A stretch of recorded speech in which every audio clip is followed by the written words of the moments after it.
World super interesting. Everything else is bland, seems like.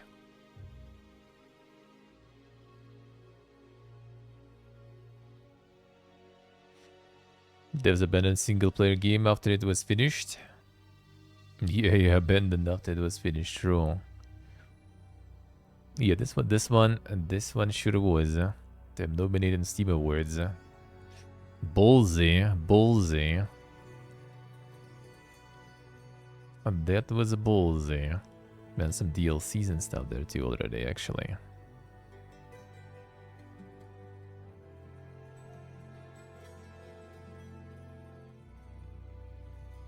Imagine being abandoned.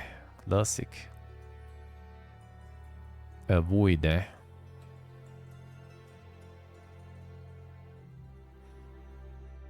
Well, that's the case here though. Like, you know, when there is like so much kind of criticism over mechanics and stuff, I guess people would be kind of expecting then try to like, you know, fix it and stuff and make it still, you know, the comeback and stuff. But the thing is, yeah, looks like they don't. Looks like they don't plan to. Overall, yeah, I think like all this stuff with like, you know, game abandoned, dead game, no update in 2 weeks, man.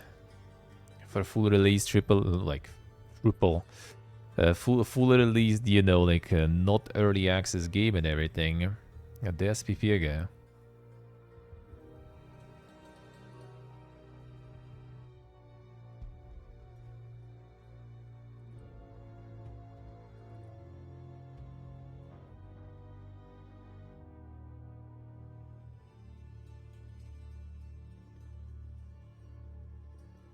I will not pay people to fix it. Gig Economy Live. Could be. You never know. You never. Well, I mean, they does seem that they just kind of like, all right, fine. We just gotta, you know, bottom the sales and that's it. There was patch in October, I guess. All right. In September, so they were actually working on it. Patch 1 August, then September, then October, then kind of done.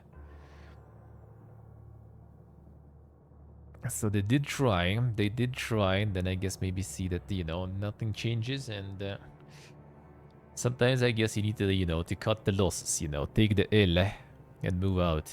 Maybe that they made this the case. Sounds kind of weird though when you already got, you know, some like community, some audience, like not, you know, like just 2 people playing your shit, but I mean decent amount of people waiting.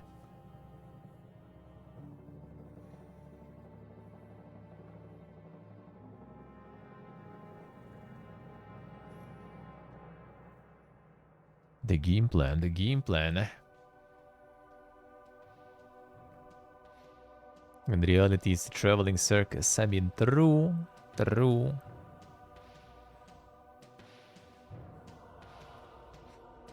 I mean, still means that, you know, can just get another clown and try to make it funny this time around. A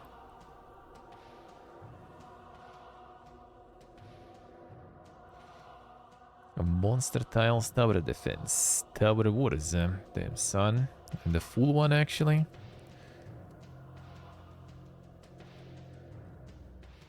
Before the masked prologue there. Ignore positive reviews. Their devs, paid or botted, do not reflect what the game actually is. A money grab instead of focusing on gameplay. There's a cash shop and on nearly every page in the game. Pay for stats, pay for towers, pay for items. 4 different currencies, all of which can be bought with cash. Well, I mean, it's probably mobile port then or something, I guess. A game built around getting you to spend money, and no difference between difficulties, just higher numbers, so you have to buy more boosts to beat the enemies. 20 hours, I think, to hit the full grind wall, and 10 for the grind to become unfun.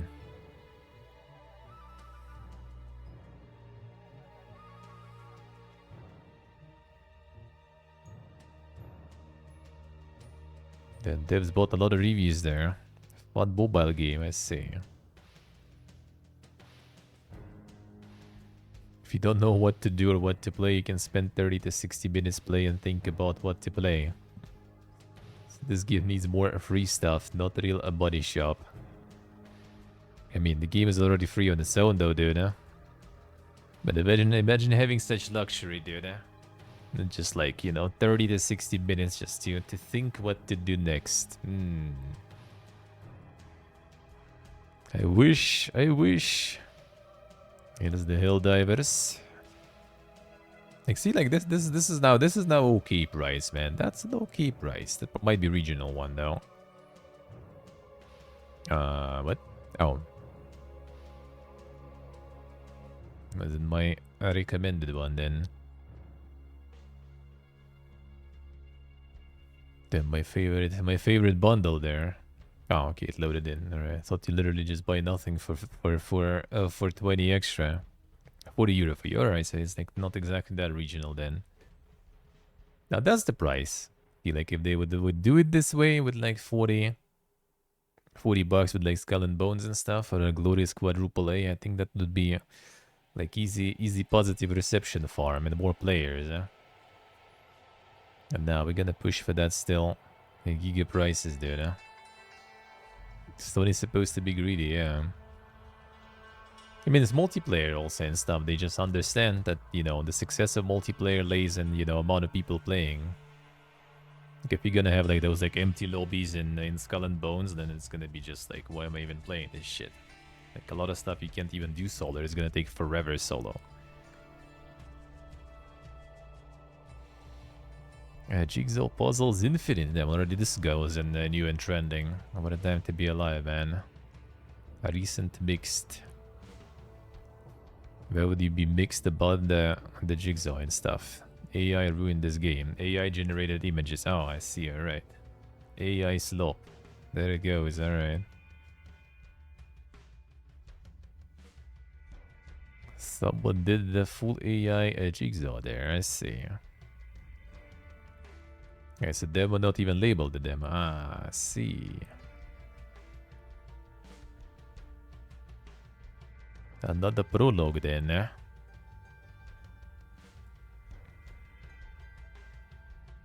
Kinda doesn't seem like it though. Oh, wait, what? Huh? What the fuck is this? Wizardry, dude, eh? So they have the free-to-play here, and they have the pay-to-play here. Huh?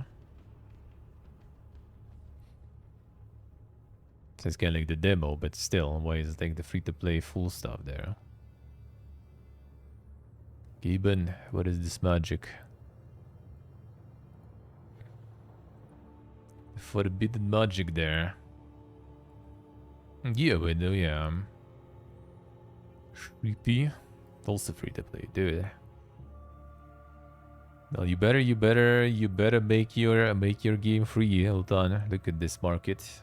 Everyone's making free shit. I think you should kinda abandon your plans to make anything out of it.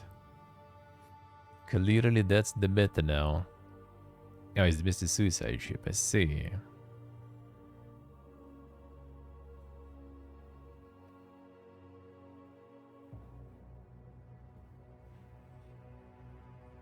Pixel platformer follows Sheepy, Ben plushie brought to life. First short game from a Mr. Suicide Ship. Damn, son. They're making games now, too.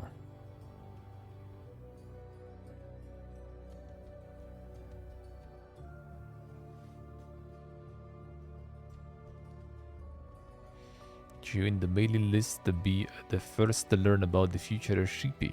Damn, son. Limited edition merch. Oog. Soak and splash. And some sauna simulator there. The ultimate sauna experience. Damn, son. Socializing with friends and strangers easily can become friends, about having fun and relaxing and experiencing the unique benefits of sauna culture. Damn, son. Quality gaming.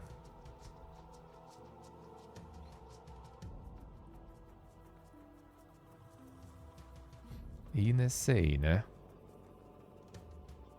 And also free.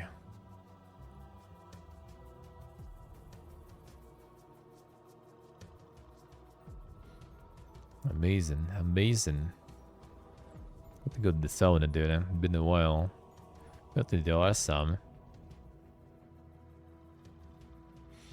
Thought this was a porn game. It is. Damn, son.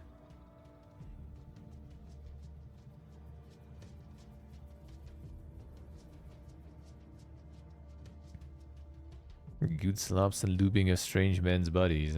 Damn, son.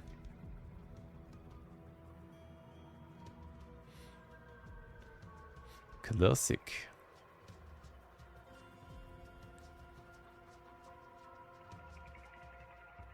Suicide Squad still here. Still very positive. Did those, like, deleted by Gibbon reviews materialize somewhere in the end? Or still not?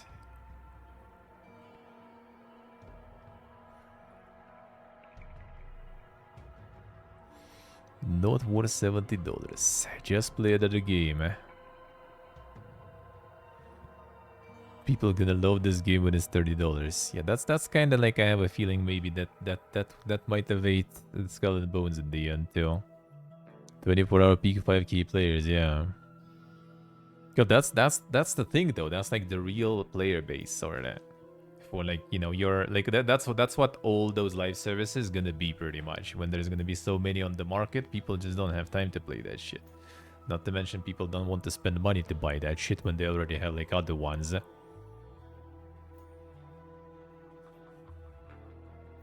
So it's just gonna be like, yeah. Not a lot. Not a lot. Totally not what they expected.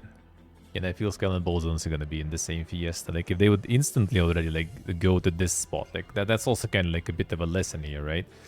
When you see that, you know, like, it's not doing that crazy good even before the release, man. Like, people already kind of molding. Asking questions, like, you know, why 70 and stuff. Then maybe you should kind of consider the following. Because I think it's better to, like, do that.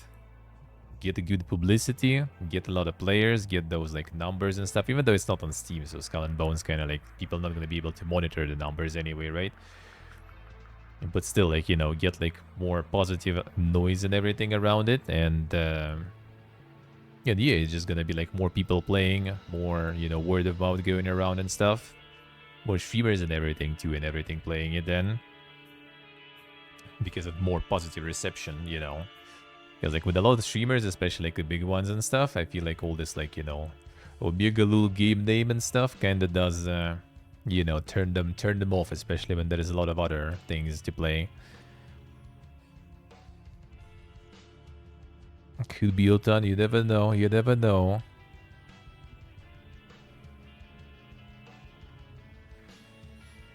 Oh, that window, holy shit, alright. Yeah, they're already not looking that well. And now also having some fun with that stuff, oof.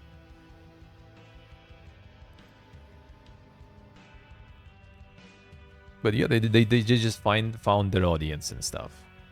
Like, if there would be also, like, lower price and stuff, that would be even bigger audience in the end. And I think for live service, that's important. Like, when people start forgetting about your game, then it's, you know, then it's when it's going down. Hellcard 1.0, still farming the minion. Yeah, that we already saw last week too. Nice, Ota, nice. That's how you win. That's how you win. Where is the Inquisitor? Yeah. That we saw last week too. That I think we saw last week too, so I'm not sure where is the Inquisitor actually. Not sure. Iboglix, hello. Totally not here. Check the Minion DLC. Yeah, we saw it last time. It's basically just like it's the tabletop digital version, and yeah, they gotta be farming you with all this stuff, the extra modules for the tabletop. Basically, Inquisitor sucked if you ask me. Yeah, really? Didn't play it, but I saw it. Well, I mean, I played the demo. Like, it's a special one. It's a special one.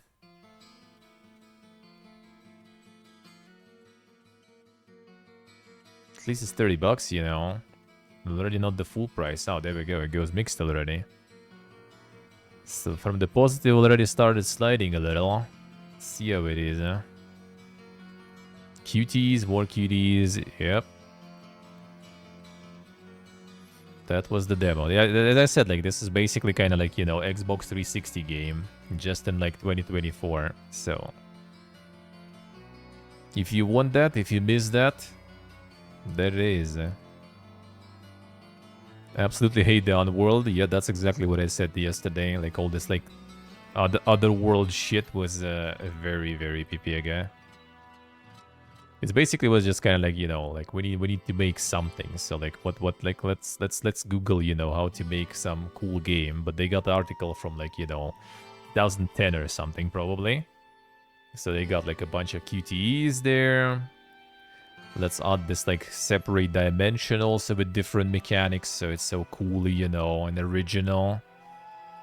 And yeah, you have like this the chase sequences, the running sequences. And wandering around the city, you also had those like shrines there or something that you needed to activate and stuff too. So it's like, yeah, like really from like the book on how to design stuff, you know. You'd publish a pitch since Calypso picked it up. Probably some other like German studio or something. Calypso is German, right? I think. Or it's Polish probably because of SA, I guess. But I mean, maybe they got also some. Wouldn't be surprised if there's some sort of a government funding maybe on some of them. And that's why they did, eh? The Playway Undercover, yeah. It's usually in titles, it does say. Probably some like some country's government just like funding that stuff. I wouldn't be surprised.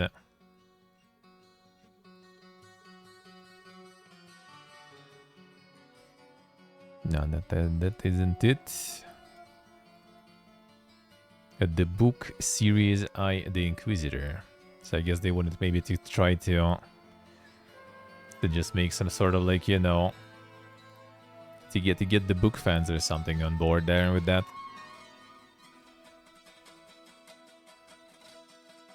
Guess see, stay by say.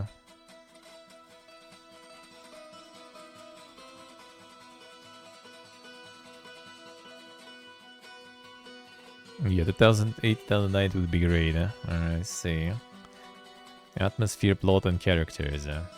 Everything else is typical Eurojank. Yeah, so you can enjoy it if you are into Eurojank, but that's probably, you know, just play it like when it's on Giga Sale or something later, just for the Eurojank experience.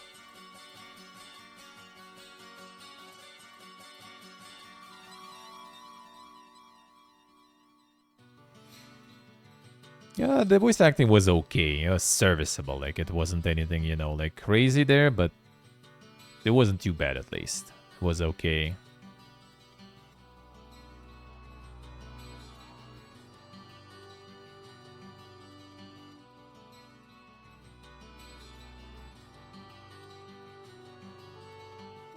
Yeah, like the story and stuff was kind of interesting. The concept in general, the world was nice. But then, yeah. Then things kind of go a little bit off the track.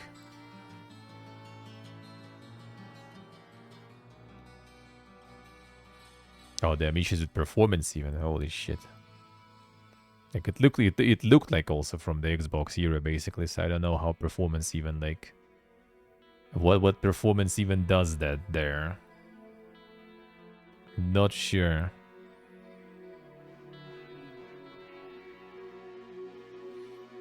Yeah, I guess the book is actually nice.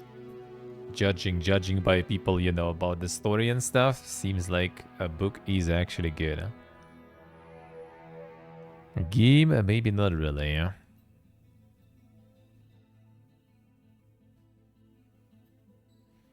Yeah, Helldiver's pumping there. A book is good, huh? Let's see. The popular upcoming All the Cats. The Spillrogue coming there, huh?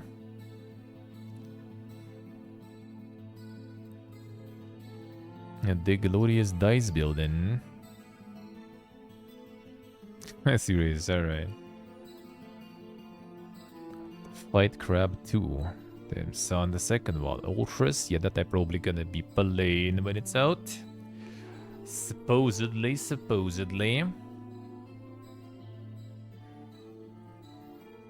Dragon Quest Builder Spoge. News Tower has like the demo also on Next Fest. This Fungus demo on Next Fest.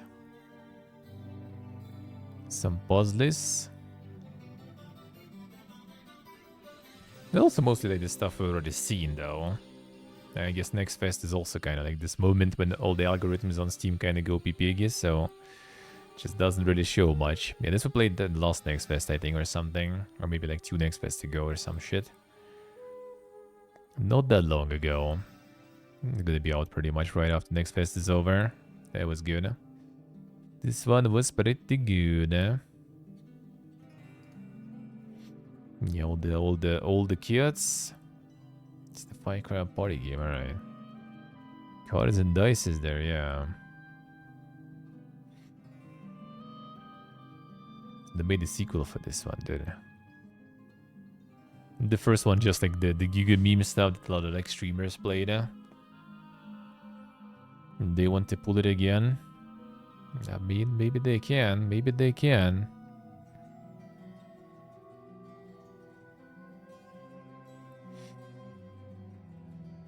Could be, Steve. Could be.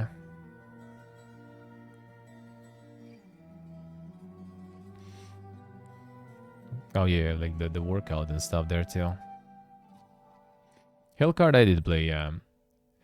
I did play long ago actually.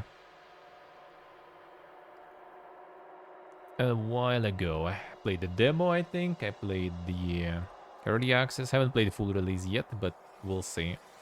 We'll get to it. Right now, too much stuff to play and to do. Suicide Squad is ripped? What do you mean?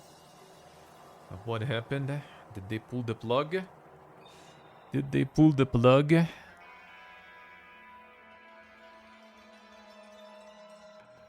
Didn't pull the plug yet, so I don't think it's a rip actually. I do not think so. He's dropping like crazy. Well, gonna be another Avengers. Nothing new there. Nothing new there. Seen that before.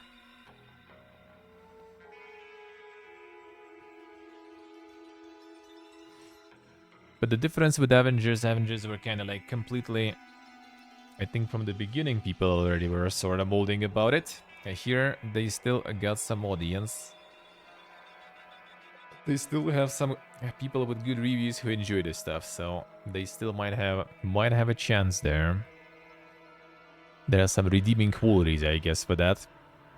It's like maybe after some sales and everything, some content drops, and they already had like what, season 5, I think. I remember there were like leaks for like season 5 or something. So yeah, I don't think it's actually like, you know, going anywhere for a while. Like I would assume season's gonna be like at least like 3 months or something. So I would guess like a year and a half probably it's still gonna be around that.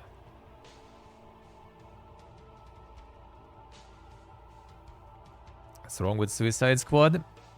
Well, basically another live service that is pretty much kind of mid, eh?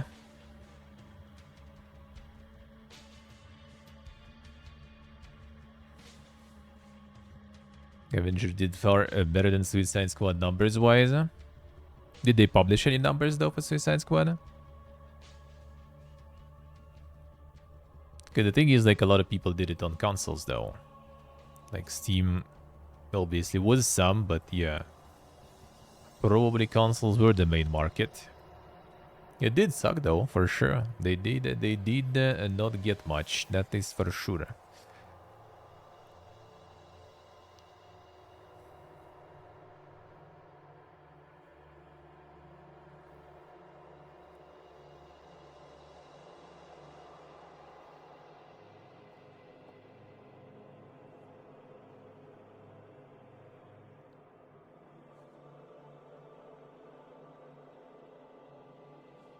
The live service? Well, the game is a service. Genshin, Fallout 76. You know, Destiny. No, if it's kind of considered a MMO or like the live service. Warframe. A Dying Light. I mean, plenty of that. Plenty of that stuff. Skull and Bones. Future Subnautica. Even though they kind of went like there with the, a little bit of like, you know, denying it.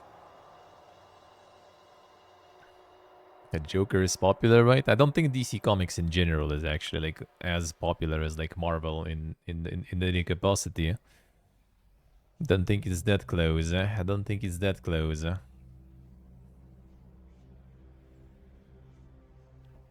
Like I doubt, you know, some sort of like heroes will be making people, you know, just go and buy shit just because some superhero is there. If the game is kind of like, if they didn't buy it before, I don't think some superhero will make, you know, them change their mind.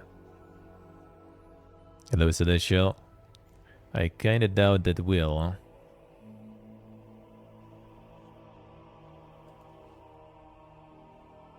Yes, Steve, yeah.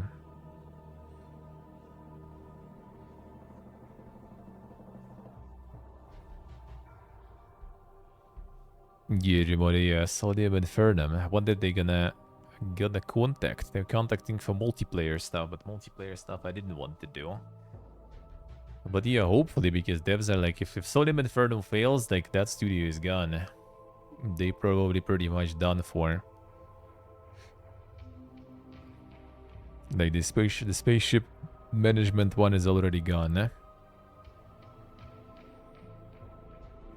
Yeah, that's the puzzle stuff. That's the Giga puzzle stuff.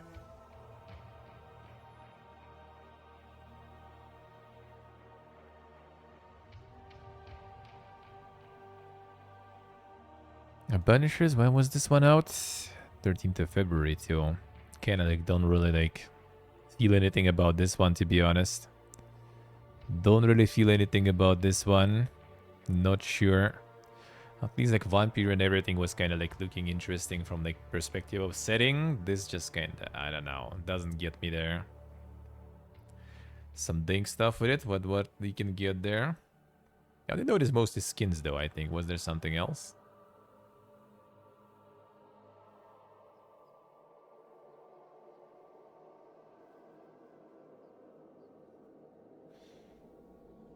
Yeah, there's 50 gig demo there. Damn, son. That's quite the demo. The biggest one so far, I think, was like the Outcast for me with like 30 gigs or something. Oh, the purple weapons there with that? Ah, interesting, interesting. It was 15 gigs, alright. Close enough, yeah. MKHPLO.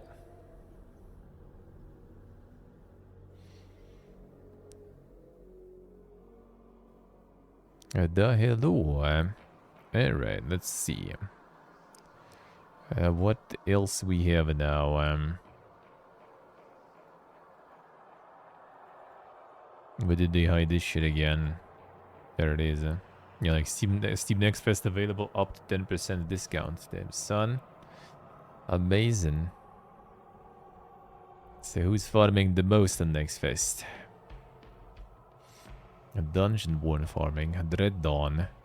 Weren't there rumors about them having some sort of like fucking miners or something in this one? Or was it just, you know, a little Reddit moment? Another Reddit moment? Soul Mask. Oh, open world survival craft. I see. Another one. People didn't have the two big ones enough, I guess.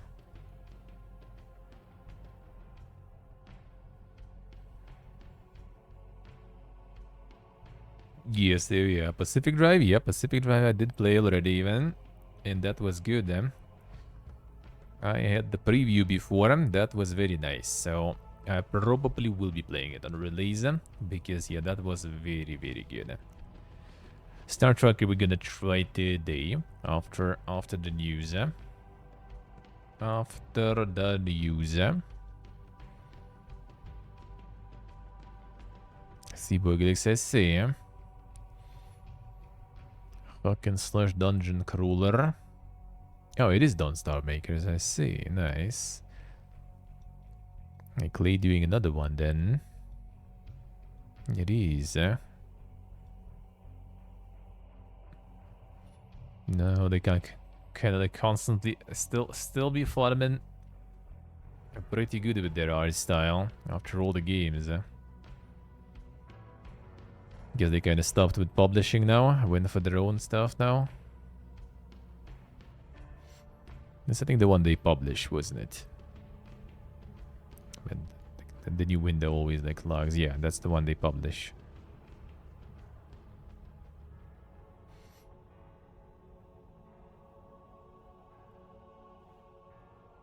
Yeah, Rift of the Necrodancer they also published. And son. Star of Oxygen here, Griftlands.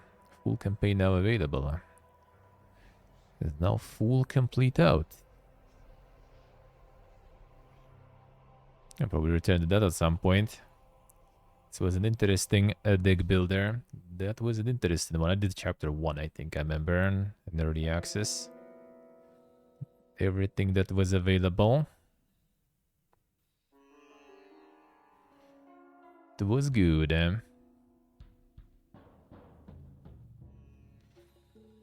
Have the roguelike mode done? I think this is actually like, you know, story driven. You can go through the story differently though, right? Like you have different characters, you have different approach to the thing, is you have like, you know, you pick different choices. You have the conversation as a deck builder fight too. That was pretty nice. So yeah, it was an interesting one. It was an interesting one.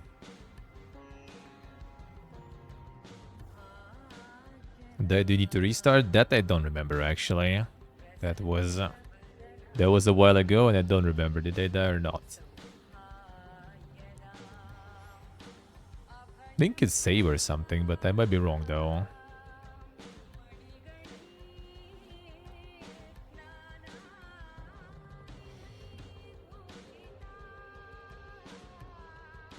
They did farm quite good, and they did the farm quite good, eh? So that's gonna be a new one now.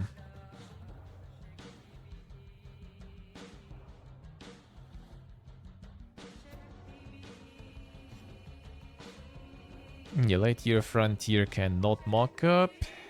Seems like. Yeah, Terratech Worlds I played yesterday. That was good, huh? That was fun. Indica might be dang shit. Well, it will be dang shit for sure. Might be good dang shit. For now, it's kinda okay dang shit, I guess. Hard to say. Millennia seemed interesting. Balotra's really nice.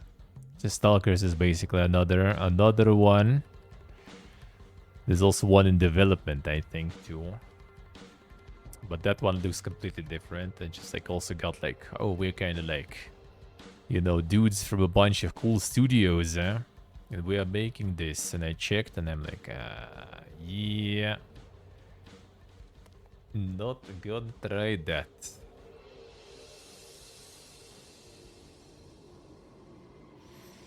Yeah, Breachway was super for March 22nd. Yeah, that I'm probably also gonna be playing. I do hope so. And the Hooded Horsen is my boy. Hooded Horsen is my boy. And that's a really good publisher. And the Lisfonga, we'll see, we'll see. A bit tomorrow, but not sure. I just kind of like don't really feel like something like that, to be honest. I can play the demo, but yeah, it's already releasing basically, like pretty much day after tomorrow. Not sure, we'll see. Synergy was good. Stormgate was nice, but well, yeah, AI is kind of dead, so... Unless you have peeps to play with them, or you're into the competitive strategy, there is nothing yet to see in this demo.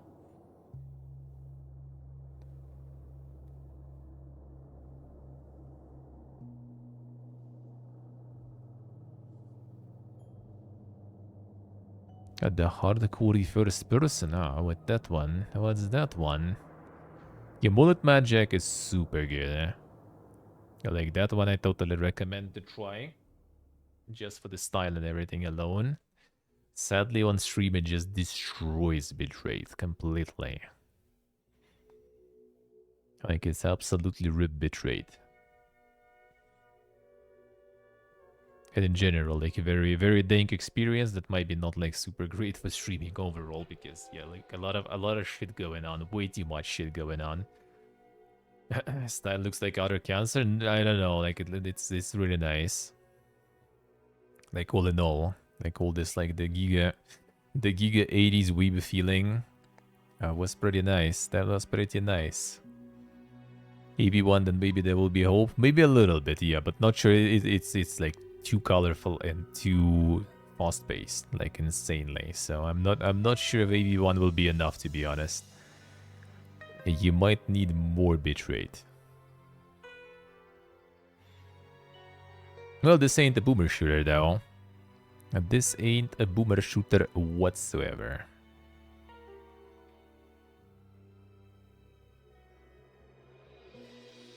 It ain't. It ain't. It's a roguelike. It's a roguelike that is super fast-paced. The only thing that is kind of close to boomer shooter, I guess, is like, you know, that it's kind of pixely, I guess. That's pretty much it. Not even that much.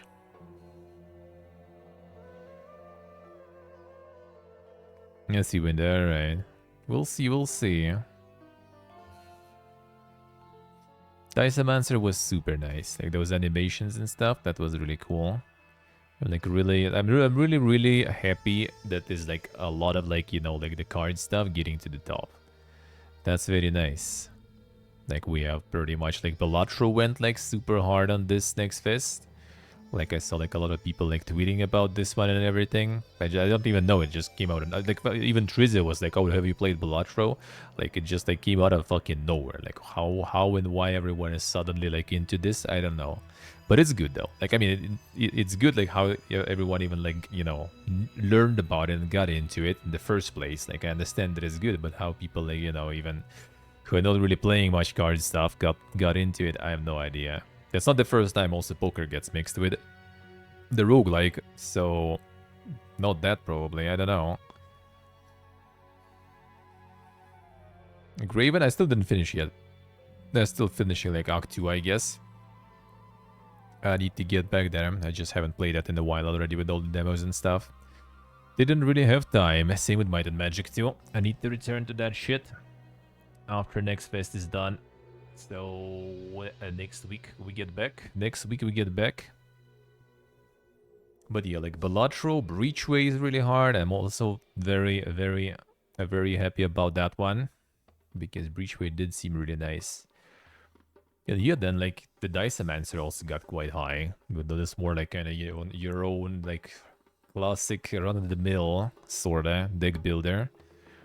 Compared to other, like Breachway has like production value sorta, the looks. Balatro is like a very, you know, like kinda simple, I guess, like closer to the usual player and everything. At least from the looks of it. Obviously has a lot of depth and stuff. Yeah, this one seems kind of more like your average deck builder, but boom, there it is. That's good, and that was nice demo too. Homeworld tomorrow. Ultra's gonna play already on release. Yeah, Cryptmaster I heard is good, but yeah, it's the one where you need to type. I'm like not really a huge fan of those. OG Homeworld or new Homeworld? Well, I mean, you should just install the demo, try it, figure out for yourself. You might not like the concept of this, like the 3D RTS in general. Like when I played back in the day, I remember it was like kind of experience in its own. Dog Detective, like really nice demo. Very short one though. The Arctide, okay, 1 second. Need to remember. Gatekeeper I might do after next fest. I think it should be available. I might. We'll see. Yeah, Bionic Factor I thought was kind of nice. I can surprise it's like already like deeper here.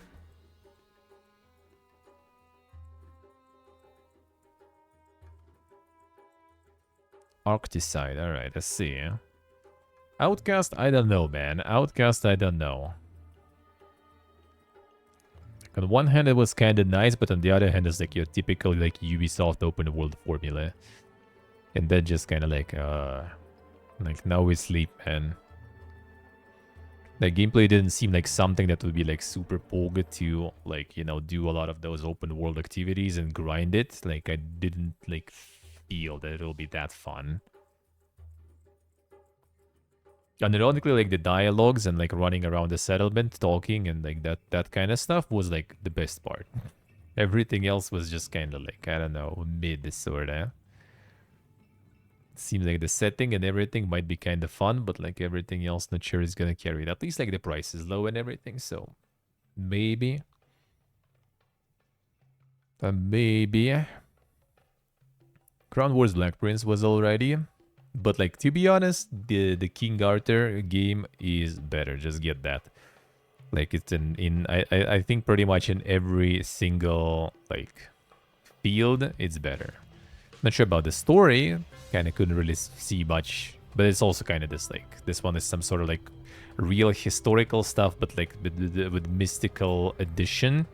And King Arthur is just full fantasy sorta, but kind of with this like more, you know, realistic medieval vibe. But I did like it more.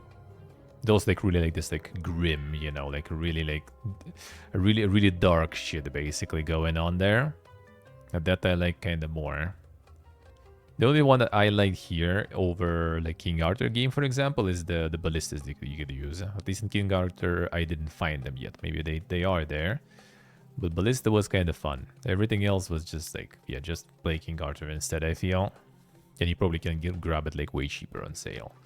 This one's not out yet though, but that one is already out and sales were kind of deep, so way better.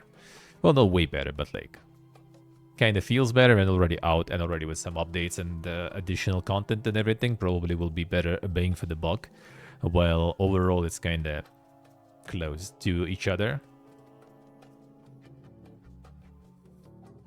Yeah, there is the Lisfong. We'll see.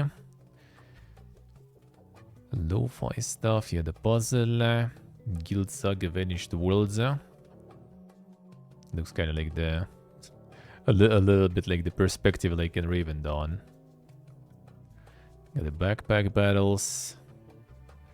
I still don't even understand this. I mean, I understand what it is. I just don't understand why I like see it that many. I thought it was out already. It was early access or what the fuck was that? Like, not even early access. Like, what was that? Demo beta, right? Or was it something like that? That was gonna be out in early access in March. Got the next fest farmed.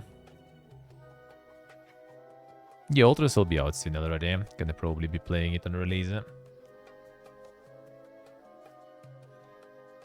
Group games like Little Company can't enjoy because you don't have friends. Well, you can just join some online communities and play with peeps there.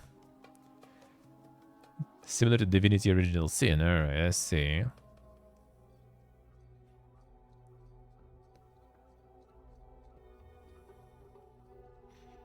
This is like another like the medieval fantasy GT2 again. We played that one. What was the name of that one? I forgot. Ground Theft Horse or something? I forgot.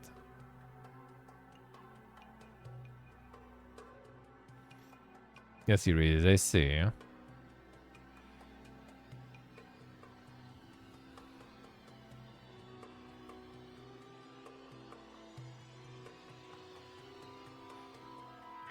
Blood.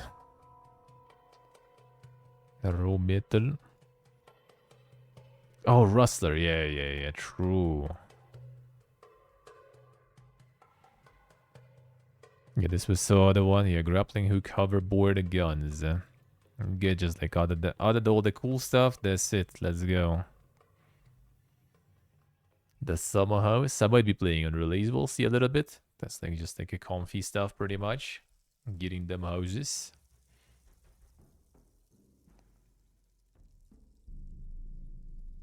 Godsworn was good. Wish that would be a bit higher there. Wish that would be a bit higher there. Two Empires. What the fuck, dude? There's a Weeb RTS. Holy shit. What a time to be alive, man.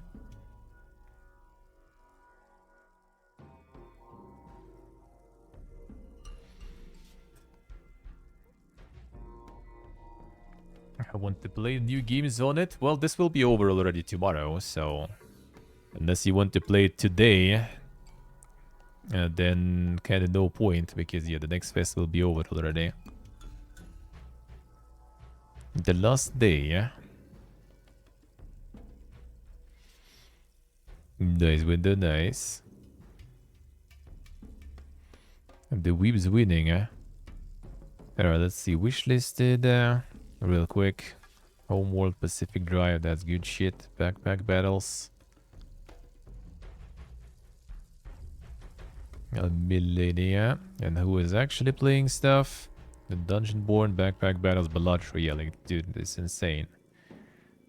Pacific Drive Orc War Chief. The Sun Strategy City Builder. I do have it installed, I think. Maybe tomorrow, we'll see.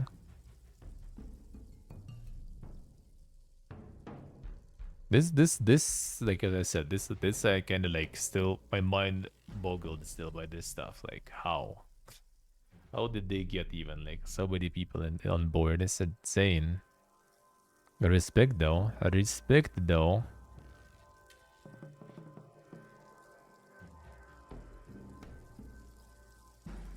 Guess I'll try the Balocha demo and see.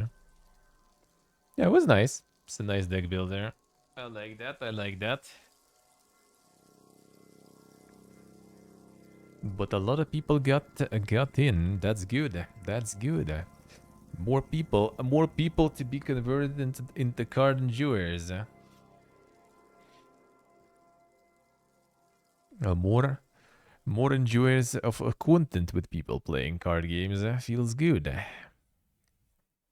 But yeah, next fest is kind of hard to find out though. Like, Rockstar sale is the main thing. Lunar New Year sale here in the banner. And yeah, like basically for me it was showing on here. And I think it should be showing down here somewhere. Well, it was showing down here somewhere, but I guess not anymore.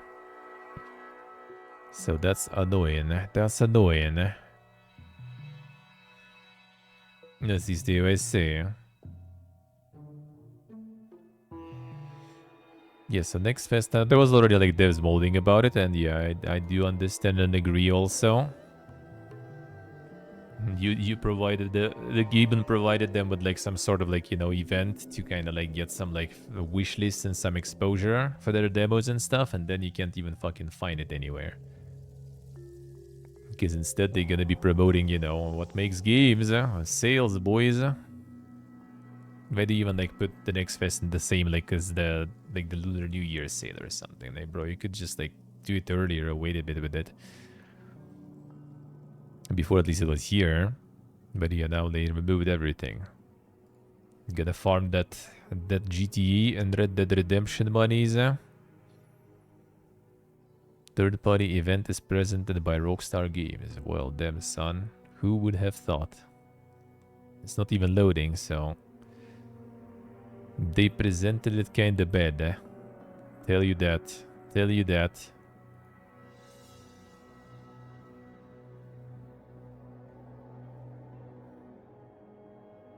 They raises them insane.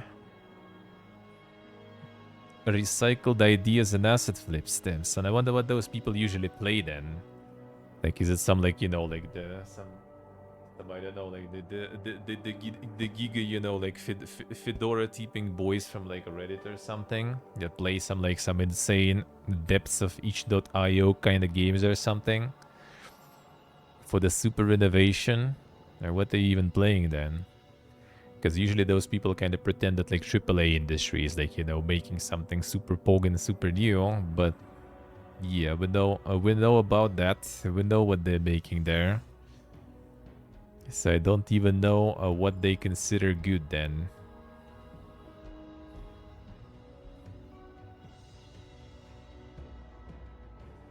They did get a whole bunch, damn, Honkai Impact on Steam already too. Holy shit. I missed that.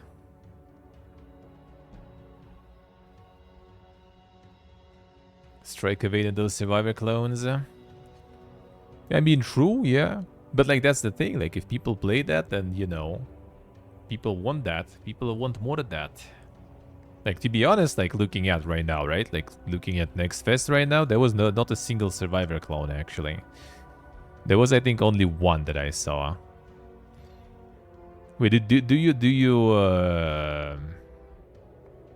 the... What's the name? Dude, do you use the shield? Do you use the shield, basically? Maybe because you have yellow on stamina, then it still goes, I guess. Oh, you do still?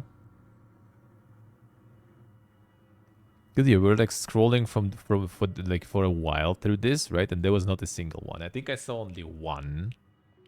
Like survivors, and it was actually even, I think, called something survivors, so it's gonna be easy to find. So like we're going through all this. These are not there was none. These all we kind of checked pretty kind of thoroughly, I guess. Be somewhere down here already. I started like kind of skipping some, but I don't think there were any yet still, because I was picking some victims here to install before. So I kinda check some of those. I think maybe... Yeah, that's where we stop, basically. Yeah? So... That ain't it even yet.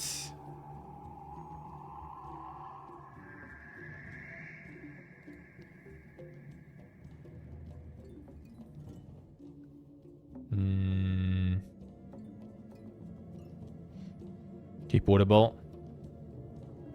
And one or two was really barebone, I see. Well, I mean, in popular at least stuff, there is none. At least in any popular list, there is none.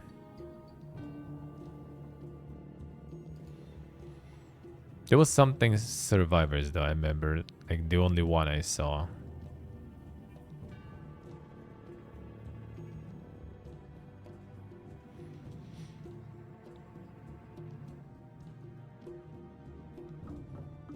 Should be like here somewhere.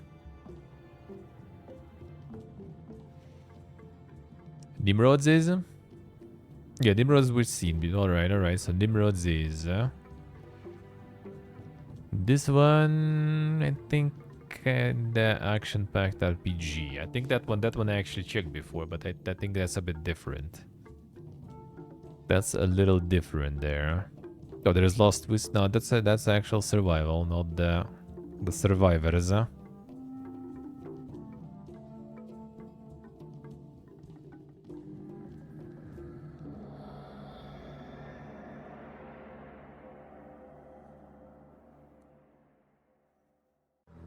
Come on, where is it?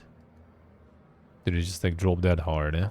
Like on the first days, it was like kind of high, but then I guess yeah, people maybe already stopped enjoying this stuff. But yeah, I think they were like decent ones. Okay, Nimrods, and that was...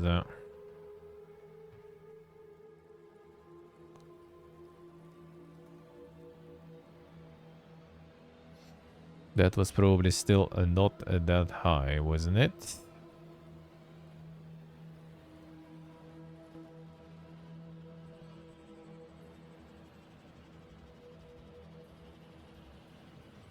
The Gatekeeper is different.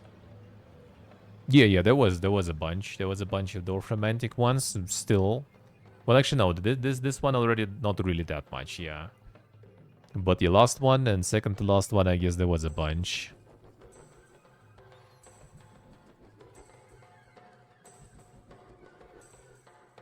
Yeah, there it is. Yeah, true. That I guess kinda is. Somewhat. There's like a one, maybe a couple, yeah, in popular, and not even super high. So yeah, I wouldn't really say there is like that much rehashing. There is a lot of, obviously, like, if I take genre, like a lot of deck builders, for example. But like deck builders already also went like ways. Like the Balatro, for example. That's not your like really average deck builder. Breachway kinda, I guess, is your average deck builder, but like they kinda added like a bunch of systems and other things, and also put it on like probably pretty huge production value because, you know, the budget looks good. Dicemancer kinda... Well, actually, no, Dicemancer also has like some more innovative stuff there too. But even then, like, I don't know, if people are down for like more like survival, like I would, when I would get back to the game dev fiesta, I will be making survivors, like, just because it's pretty like, you know, straightforward process to make one. And I'd rather just like do something that already gonna be finished and playable, you know. So why not? People want more. And people actually, you know, buy more and everything. And obviously they're gonna be making more of that. And there's like, you know, such huge amount of stuff on the platform that obviously there's gonna be a lot of things that are kind of like repeating and everything. Nice portable, nice.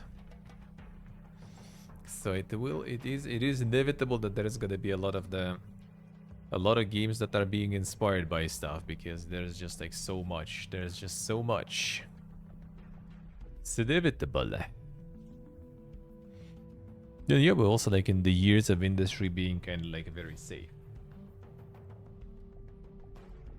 So nothing, well, not nothing. Way less of a stuff that will be like trying to do some risky shit.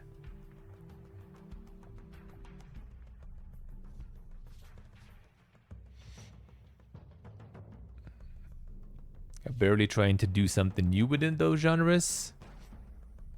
I mean, either way, I say, as I said, like deck builders, I think those that are in the top at least, they are pretty solid for that.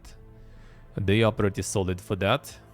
Like they might be like for outsider view, for example, right? Like deck builders, you can like look at some and be like, oh, bro, that's like Slay the Spire. You have like cards, you have deck, you draw cards from the deck, and you have those like paths you go. So like that's Slay the Spire, man.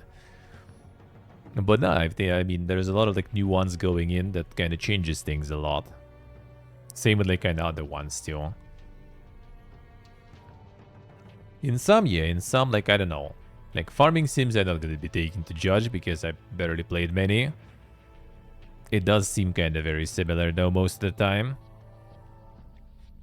It does seem similar most of the time. Boomer shooters, well, yeah, I wouldn't count Bullet Magic a boomer shooter though. Don't think so. Wouldn't really. It's a different one.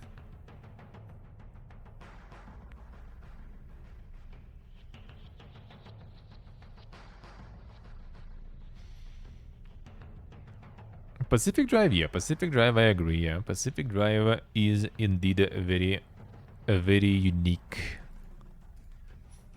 It is.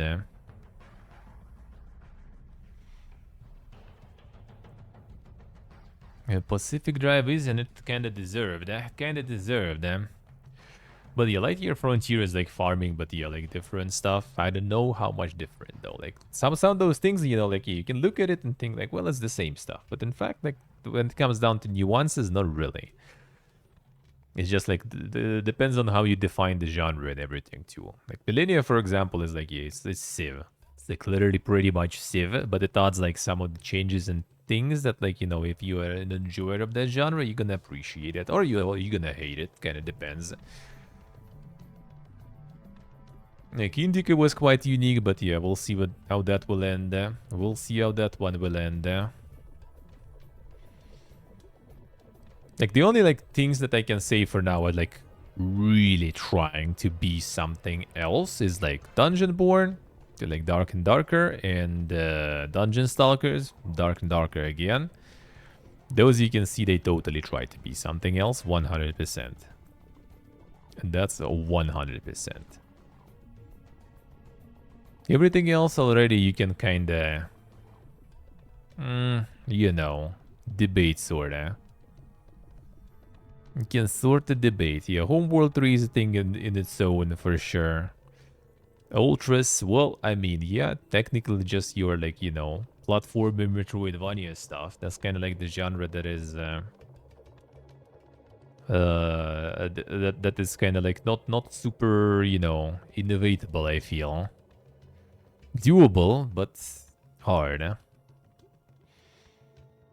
It's original and darker. Nothing super crazy original. They were just like the ones that that, you know, kind of tried that concept with like the medieval extraction thingy pretty much. They're one of the first ones, I think. But we were talking about, like just like, kind of games that are too similar or something, I guess. And yeah, those I can see that they don't even try really. It's kind of other way around. They don't try to look different. They actually try to look the same. I would say so. I would put it that way. I would put it that way. They actually don't even try to be different. They try to be the same on purpose.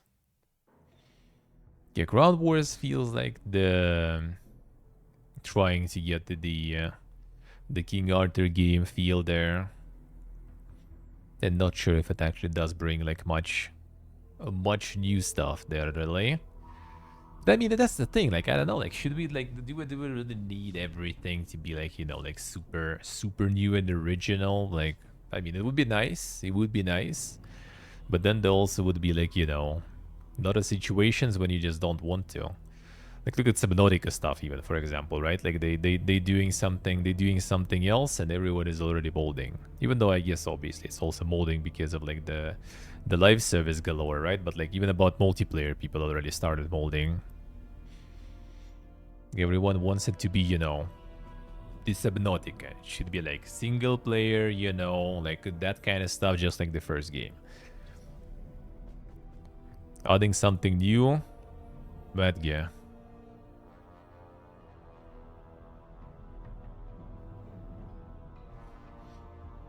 If you play a few, they'll blend together. Sorta, yeah.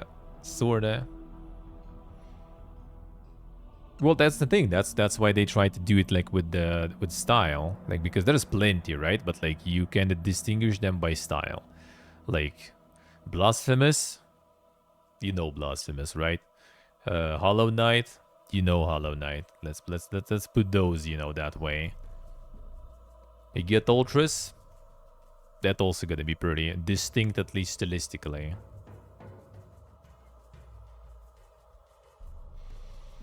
Even Below Zero was subpar. Well, that's the thing. Like, they did exactly... Like, they tried to do exactly the same thing that they did with the first game, and it didn't work. They tried to do something new, and people already molding. So that's kind of like, the problem here. It's hard to please the crowd.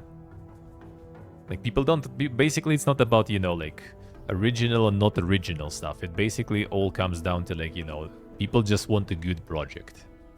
If it's good, they don't care. If it's original, if it's, like, rehash or something, if it's, like, good and they enjoy playing it, they're gonna be happy. If it's not fun, not good, it might be, like, super giga original, they're not gonna be happy.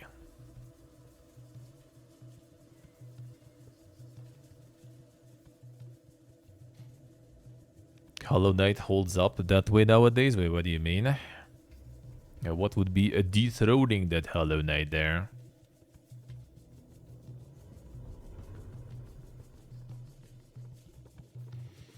So yeah, I don't know. I kind of like... I don't really look at it from that perspective. Like, if someone does, like... I mean, I played a shitload of deck builders, right? Like, a shitload of them. When it's like completely, super like absolute, like even then sometimes, like the one of the first like deck builders I played, after Slay the Spire, of course, right? Like one of the first keys I think I even got, like in the first like I don't know 10 of keys maybe or something.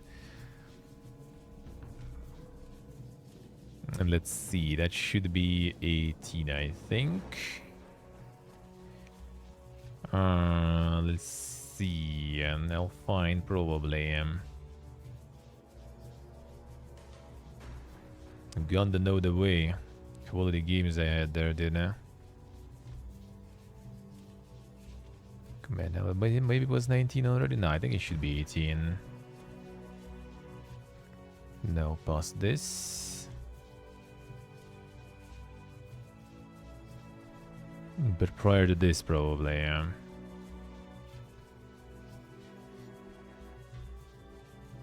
Could it be 19? Oh yeah, Neoverse. There it is.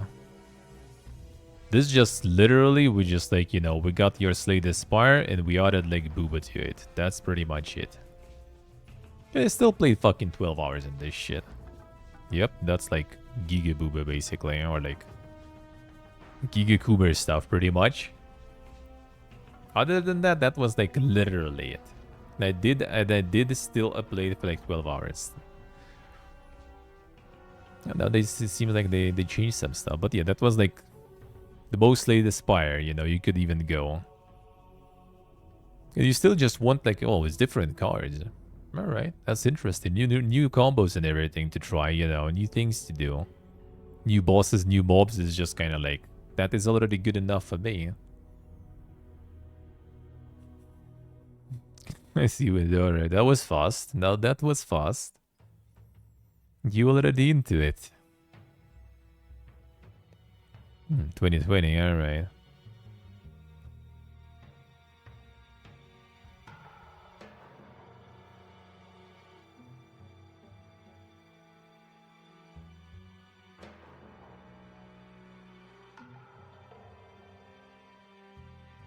Hollow Knight with a lot of boring design choices. I don't know, I think it still holds up pretty good though. Yes, he's Dave, I say. I'm gonna farm that, The boring platforming in Blasphemous, that's the thing for me, for example, also. That's why I like how, like, well, actually, that's why I ditched even Hollow Knight. First time I was playing it on stream and never finished it until I returned and did. It was because, yeah, I don't want platforming much. But I tolerated that because of everything else in the Hollow Knight. And in Blasphemous, I actually was quite fine. I didn't need that platforming anyway. And actually, why I even returned to Hollow Knight and decided to finish it is because I saw the trailer for Silksong, and I saw that it was more, you know, kind of like drive in terms of like the combat. Like the combat seems more dynamic and stuff, and looks kind of cool. So I was like, all right, that looks like more up my alley. So maybe I should still finish, you know, Hollow Knight just to kind of like, you know, say that I finished it and I can play Silksong now. And then I tolerated all this platforming and did finish it. At least kind of like, you know, minimal required amounts. Let's put it that way, sort of. Because, yeah, I don't really care about platforming that much. If anything, I don't like it. But yeah, execution is all about the execution. Like novelty and original concepts. No, like I wouldn't say obsession with novelty and original concepts. It's just like, well, I mean, nowadays I feel like the industry is so huge that you literally can just like, I mean, look at Call of Duty, man. Look at FIFA and stuff, right? They literally pump the same shit every year. And people like, you know, eating it, you know, like with huge fucking spoons gladly. Because there's like so much stuff nowadays that like every single company doesn't need to go like full original mode or something, because there's so much stuff on the market that someone will be doing something, you know, new and fresh. And it's kind of even nice in a way that you can always like return. It's kind of like, I don't know, like how to, like, let's say it's like a restaurant or something, right? Or like a cafe or some stuff. Like you go there for like, you know, like a few months in a row just to eat there in some canteen or something, right? You get bored of that. But when it gets closed, you get sad because you fucking like that shit, right? You just kind of got bored, but then it's closed and you can't go and eat there anymore. And it feels sad because it was nice. You just kind of got bored, but maybe like, you know, in a month or something, you would return and eat it when you kind of feel like it. It's kind of the same because like, you know, like some companies just like pump stuff that is like more or less, you know, the same. And people do like it. And nowadays market is so huge that you can just like say, well, you know, I'm gonna skip like some of your games now. Fuck that, I have enough. Gonna go play something else. Then after years you return and well, there you go. There's still another fucking like Call of Duty or another Assassin's Creed waiting for you. And nothing really changed. And yeah, that's exactly also how you like it's somewhat of a balanced ecosystem, you know. Like those who kind of establish themselves, they just kind of like keep farming the what worked and hopefully refining, you know, their craft to make what worked even better. But there's still this like constant niche because like a lot of people just tired of this shit already. So you always can like go and open your own restaurant there and serve like, I don't know, fucking Like, what was there? Like the dink, some dink stuff, like some desserts in the toilets and in the small toilet bowls or something, you know, like that kind of shit. Just like go crazy, and maybe it will work. Maybe it will fail though.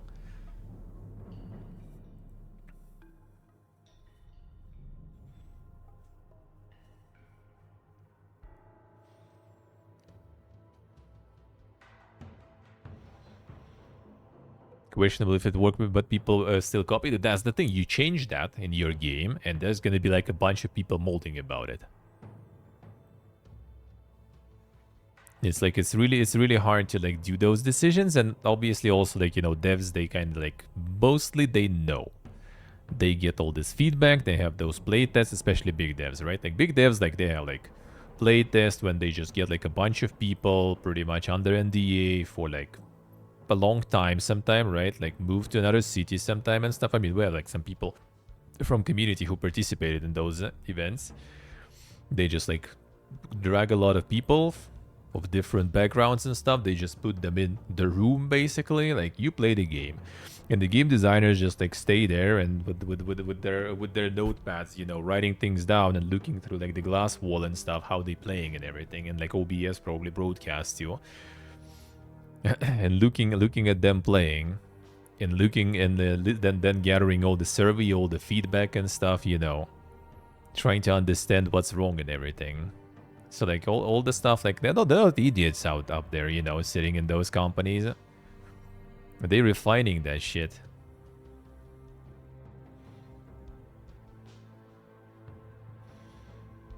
People are in love unlocking dash or double dash in every game.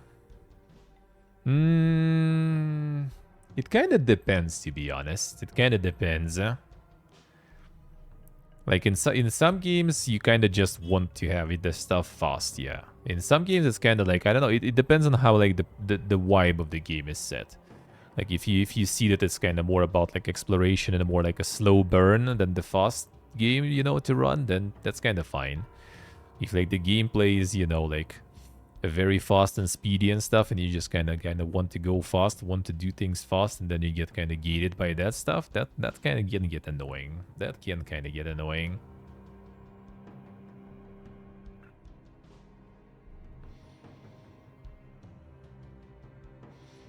But that's the thing, that like the variety of those methods, how to do and approach things, that's the good stuff. It's just like, yeah, most of the studios just still stick to the standard, but there are plenty of games that do have that already available by default, like some double jump or the dash. That dash, like I think many already newer ones have by default. Double jump sometimes you can see, yeah.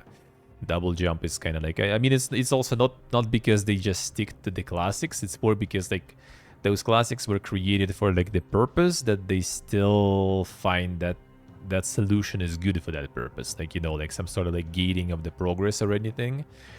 They just not to like come up something like, you know, arbitrary, something like weird and new. They just kind of, well, yeah, we just put this like platform up there, so player already see that he can get there with some double jumps, so he probably needs to look for the double jump, and it kind of works. It's also like partially like, you know, I forgot the proper name for that in game design terms, but yeah, it's kind of like there was like conventions pretty much created. It's the same as like, you know, why like the HP is the Red Cross, for example, right? And well, which Red Cross they're actually not allowed to use, but you know what I mean. Why like the HP in general even is red and stuff, and why is there a cross on the first aid kits, you know? Why is like shooting on the left mouse button and those things, and crouching like on control usually, or in C nowadays already, there is already some disparity on that stuff. And same kind of here, because you already played those, you just know. It's just like way less explanation, way less, you know, kind of like reading that you're gonna dump on the player and stuff. Oh yeah, see, like this kind of wall is here, so you go and look for that, you know, like ability to open it. Which I mean, also is part of Metroidvania genre, to the point that everyone already kind of just knows it. You just kind of like see this platform up there that you can get. You already, all right, I need like double jump, or I need wall jump if there is a wall nearby, right? You already kind of know. Because weird control. Yeah, yeah, it's established conventions. Like, it's just like you go in the game and you don't need like some sort of like, you know, lengthy tutorial or something on the basics because you already kind of know. That does this, that does that. Like, armor most likely does this, you know, this kind of stuff.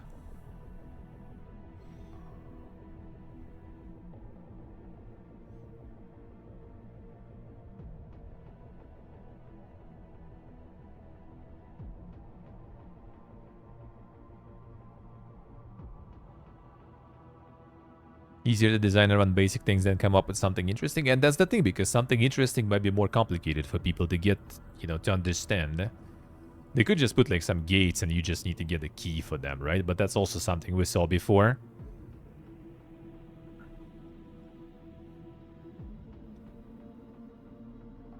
Let's see each other, right? Well, if there was no jump, then yeah, that I could see that. I could see that being as used for something else. I think in some of the old ones there was no jump.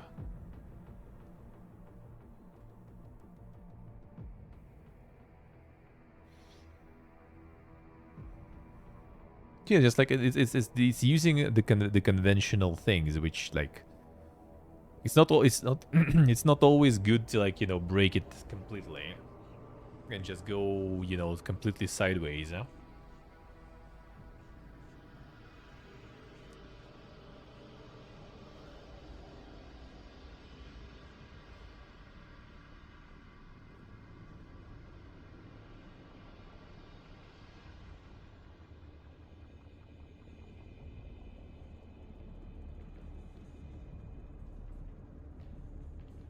The pre-mimic enemies.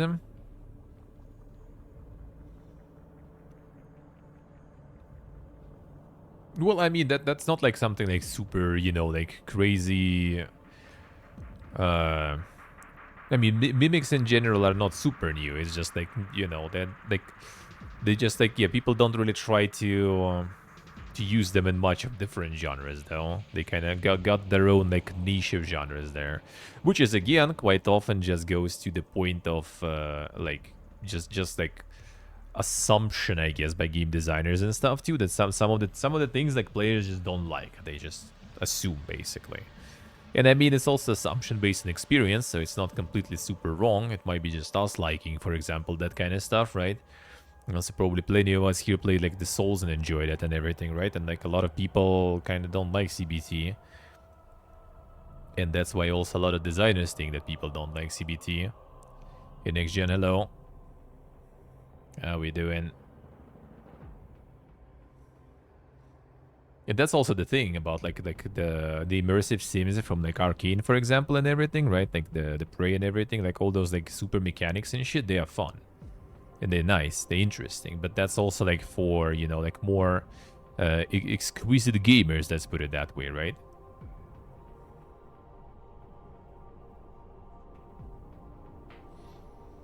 Like dynamically, that's the thing. I'm not sure, but I think that probably also just because like a lot of people just think, well, that would be, you know, that will be unfair to the player. Like they don't want to create, like, if it's not a horror game, right? They don't want to create those moments, and they just feel it's gonna be unfair to the player.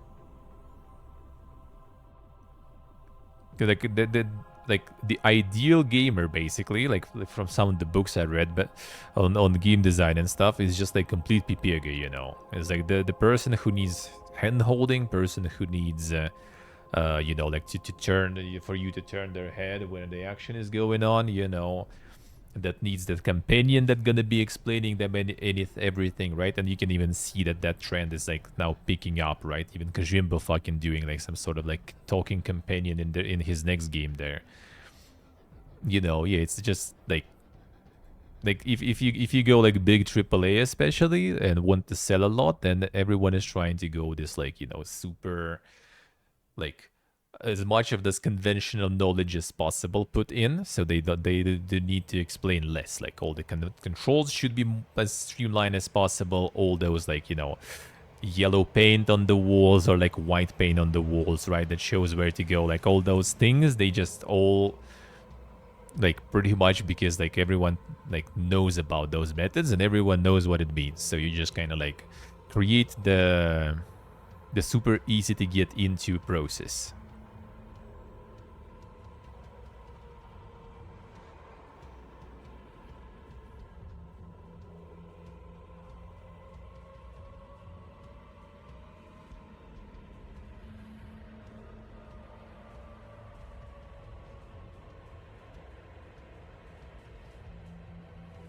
See window I see.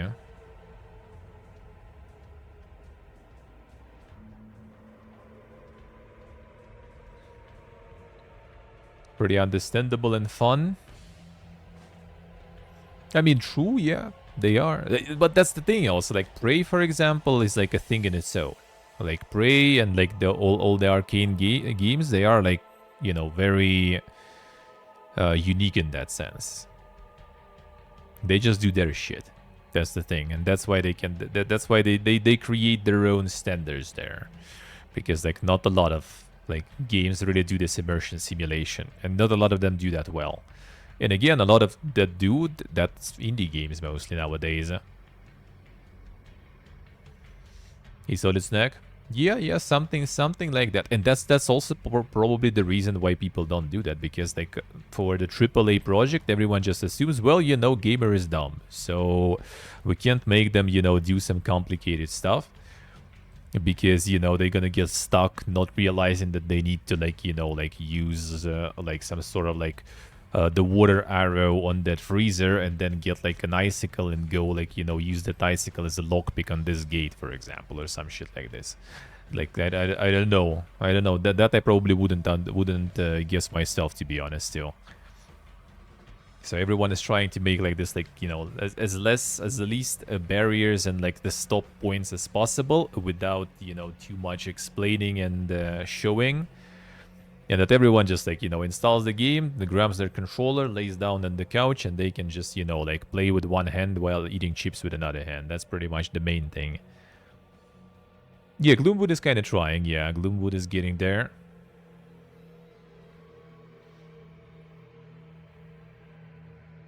And AAA, like, rarely gonna probably step away from that. That's the problem. Well, not the problem. That's like, I don't even think that's the problem, really, because as I said, that creates an ecosystem. There is, you know, like the fast food, the restaurants that already, the chains that already work for years, right? You want to have like, you know, kind of like mid but edible burger that you're not gonna get food poisoning from. You go there. And then there is all those like, you know, new small like, you know, corners, canteens, you know, wannabe fancy restaurants and stuff forming here and there. And you go there, you can eat some fucking, you know, what was the name of that one? Some insane futuristic kitchen or something. Get some like, you know, egg foam on top of your like some toast out of not out of bread, you know, and then it's kind of questionable though. It might be super amazing, but it also might be not very good for your stomach, basically.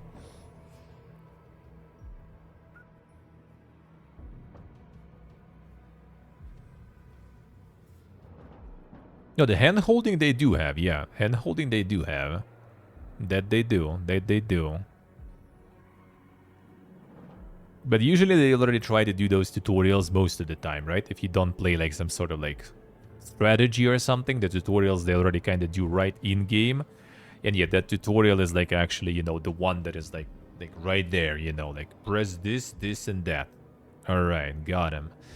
Or you have some other character again, kind of like leading you through something and explaining everything to you.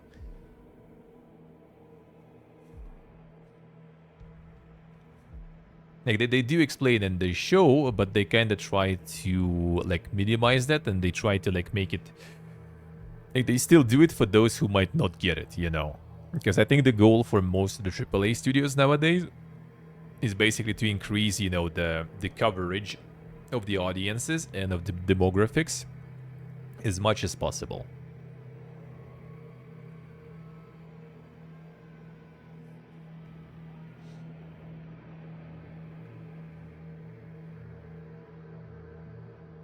I see the mask, right? Yeah, like it's not that they like the hand holding is the main stuff. Yeah, explaining stuff. They also try like if there's a lot of text, for example, that's a swipe. Like that's TikTok swipe instantly already.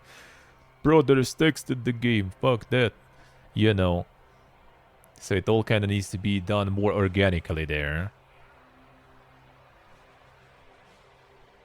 And even like any failure needs to try to make it like least a less failure.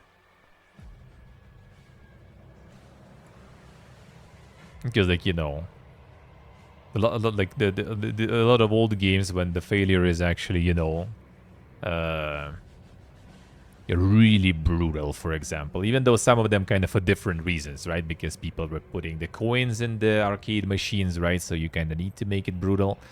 So it's also kind of the whole different topic to discuss, I guess, about the difficulty in the older games sometimes. But yeah, it's kind of like nowadays for AAA, it's to make things as available as possible for as many people as possible. So like all the innovation and stuff goes to indie. And indie sometimes also picks like more of a safe route, which I mean, kind of understandable too, because sometimes you just want to make some monies, to buy some food, eh? Sultan needs to buy his oats somehow,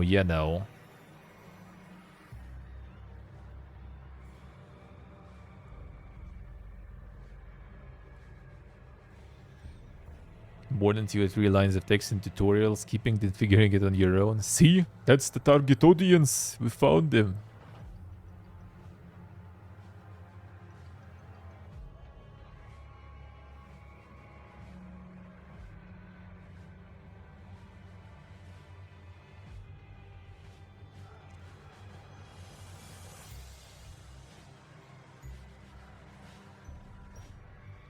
The tutorial level with the paragraphs?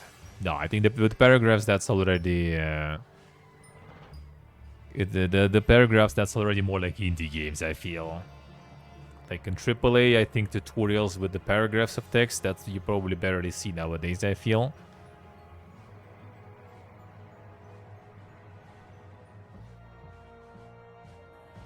No, in some games you just need tutorials. Like I do tend to play a lot of those.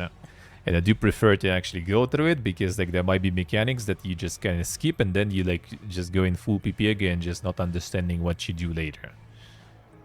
I do like to go like thoroughly to the process sometimes.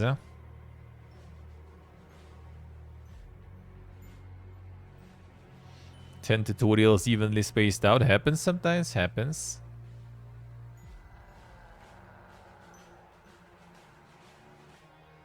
Small notification on the side. True, true, true. Well, I mean, the quests that are kind of tutorial I do like, though. I see there, Busk, I see. Well, that's the thing, like, again, I feel like it's kind of like the part of the reason. Like, if you go the next fest, like the top, then, like, what's gonna be the most popular stuff? Like, wanna be Dark and Darker. Absolutely, right? Open world survival craft, right? Like Pacific Drive being high there is good. That is really nice. I'm very happy. Star Tracker also, I kind of would say, even though in a way that would be sort of like, I guess, like, sort of truck sim just in space. But again, that's cool. That's a good one. Yeah, this is the co-op hack and slash thingy. Lightyear Frontier is like pretty much your kind of like sort of first person, third person Stardew with in a mech or something, right? The Terratech Worlds also just mixes a few genres together and everything. So like again, that actually kind of decent amount of games that are not exactly the most, kind of like not trying too hard to be like something else.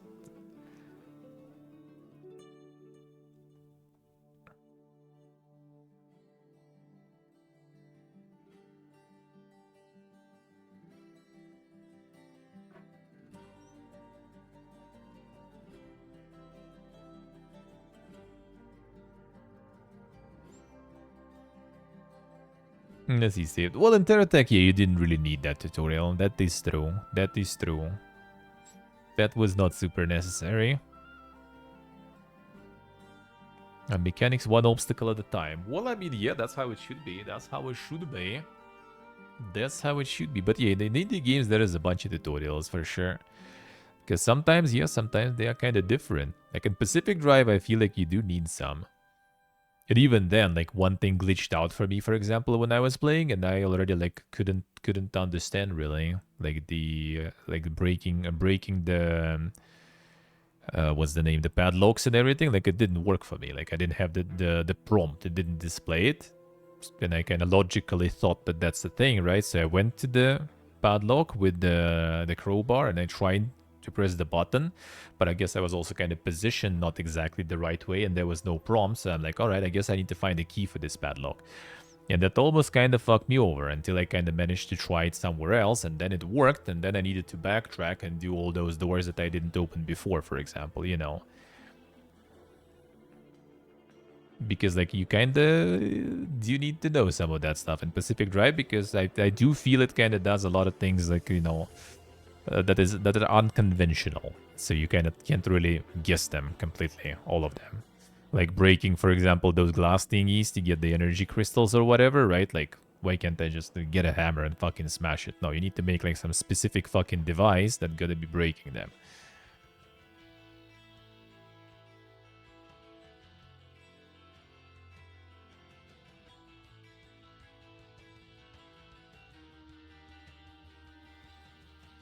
See, what do I see? That's when, for example, like with arcade games and everything, is kind of with immersion seems it's kind of good because a lot of things are sorta kinda logically understandable, but might also be not for everyone. So when there's like a playtest, you know, they have like 100 people there and like 90 people do everything good, but 10 people are complete fucking PP again. They can't understand how to do some stuff. Well, they gotta be adjusting it probably so even those 10 PPGs can understand and do stuff.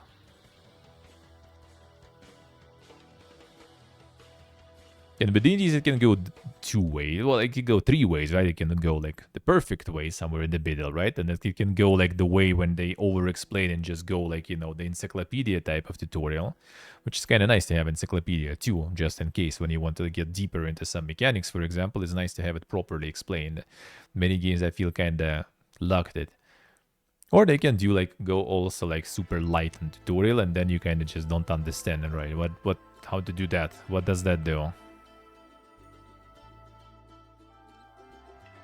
Okay, let's check out the stores real quick. Get to them news. Actually, wait a second. We didn't check the... maybe some hidden gems. Alright, Ground again. Holy shit, it's a lot of reviews, man. The Wii Power again. They buy everything. And Box is doing good. We were all spoiled. How so? How so? Bootbreaker, still here, still pumping, sorta. That's also the thing, like, about spoiled and stuff, right? Like, in a way, I guess, like, not sure if you meant exactly that, but that is sort of true also. Because nowadays, there is, like, a lot of games, right? So if some game does something kind of like, you just kind of like, well, I don't know how to do that, so like, I don't want to bother with this shit, and you're just gonna go and play something else.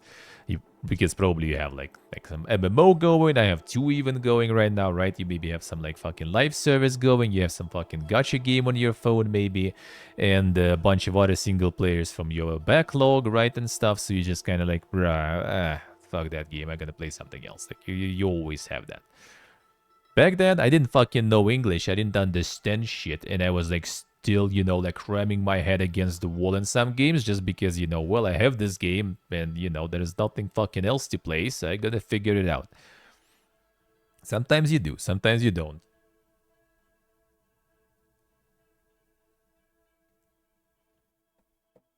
And you might not even like, have any tutorials or you don't even understand them, but you still fucking try. But you still try.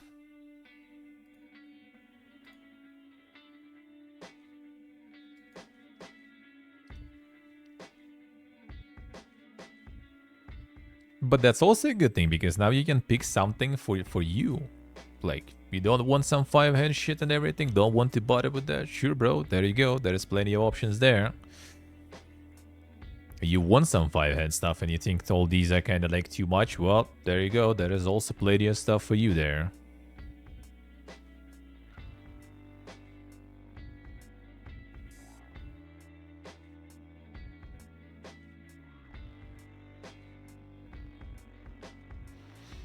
People aren't willing to figure out how to do it in that way. Well, again, that I think it's mostly just because it's like, again, kind of even convention to do some how to do the tutorials, because people already kind of expect how to, you know, how tutorial gonna play out already. You kind of go in tutorial, you already kind of know quite often, right, what's gonna be there. Oh, like use like WSD to move, like QE to change like the tilt on the camera, you know, this kind of stuff.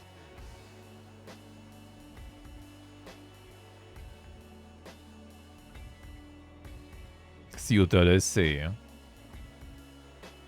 Yeah, that's that. Like, it's not that the game designers don't want to figure how to do things so everyone, like, you know, kind of naturally understands. It's just that game designers probably know already from experience that there's still gonna be that, like, you know, 10 out of 100 PPGers that not gonna understand. So they rather just do it the way that is gonna be completely fine. Because, like, you know, especially nowadays, like back in the day, it was just the journalists, for example, writing reviews, right? And journalists were basically kind of like, you know, well, not all, right? But like professional gamers, let's put it that way. They kind of already knew a lot of things like this. So like they could understand some things on their own. Nowadays, that PPG, you know, that didn't understand some tutorial stuff, just gonna go in reviews and say like, bruh, tutorial already too hard, I already died there, fuck that shit, game's trash. Refunded. A negative review. And they don't want that. They don't want that.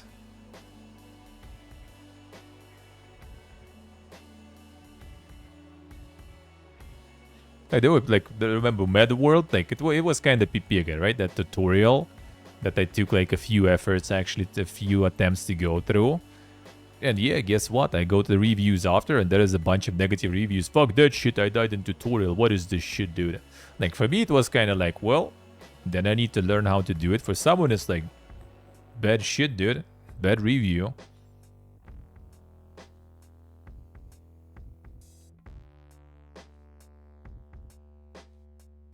Community's gatekeeping can be good. Wait, which way? Corpa has to please everyone. Yeah, exactly. You try to please everyone, it doesn't work, but they do try. They do try. They do need to try. Heroes Land. Wait, what is this shit? Multiplayer survival PvEVP. Ah, that's another one. So, like, yeah, see, like, this what, like, you say there's no innovation, man. Like, this is a second game. I see that it's not doing PvPvE. They do PvEVP. See? And you say there is no innovation, brother. There you go. It's the second one already. The new subgenre unlocked. At least second one. That I remember.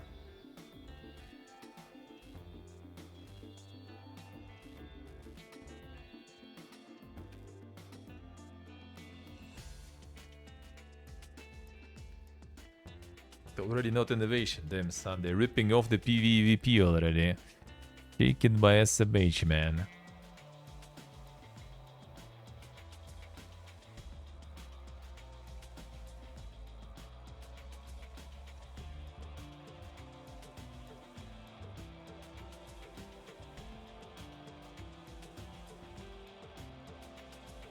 I think it's also just kind of part of the reason, like, because, like, there's different people doing all that. Like, level designer, different person, right? Game designer, different person. Like, models and everything, third person. There's, like, so many, like, things that need to fall together. So I feel like sometimes it's just actually, like, easier to just make, yeah, this, like, just put some prompts, dude.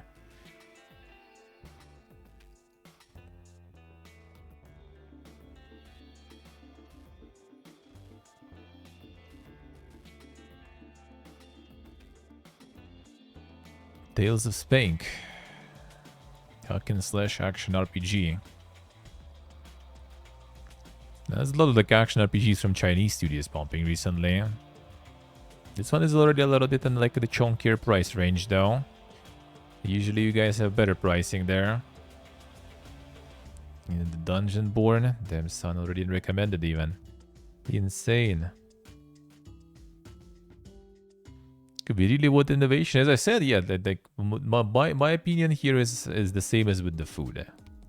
Like, sure, sometimes you kind of want to go to some new place and try something new, but you also kind of want to have that, like, you know, trusty, you know, canteen and the restaurant nearby that just provides, you know, you some solid food that you ate for years. And when it gets closed, you get sad. But new stuff is also good and should be around there. So you can go and try something new. Even though, like, every once in a while you're probably gonna get some food poisoning or something like that, or don't like what they made for you. Now, Legendary Hope did full release already, mostly probably, huh? I thought like demo was like very poga. The prologue was very poga. Why are people not happy with the full? Too many bugs, okay, I see, I guess.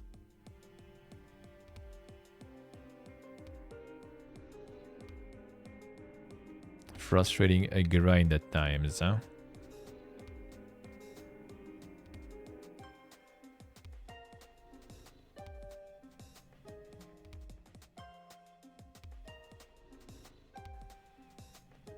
The more user testing, yeah, that too. That too. Ain't gonna come with numbers, as I said, that well, we had like 10 PPGs who didn't understand in direction where you need to run. So, you know, we decided to like draw those like huge arrows on the wall. Yeah, some people like sometimes it does feel disrespectful to you even. Like the game thinks that you're a fucking idiot, right? Like, well, yeah, thanks for this, like, you know, like yellow color everywhere. I didn't fucking know what without it where to go. Sometimes you kinda don't though, let's be real, but you're gonna try and find. But you know.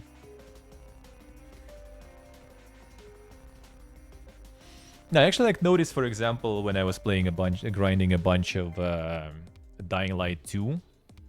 A bunch of Dying Light 2. Like how, like, through all those, like, the parkour things and everything and obstacles that they put, they actually kind of, yeah, do be guiding you towards different things. It is kind of nice. It is kind of nice. But they still have all the, yeah, all the indicators, which of those obstacles, which of those like ledges and stuff are still, you know, like grabbable and usable and which are not.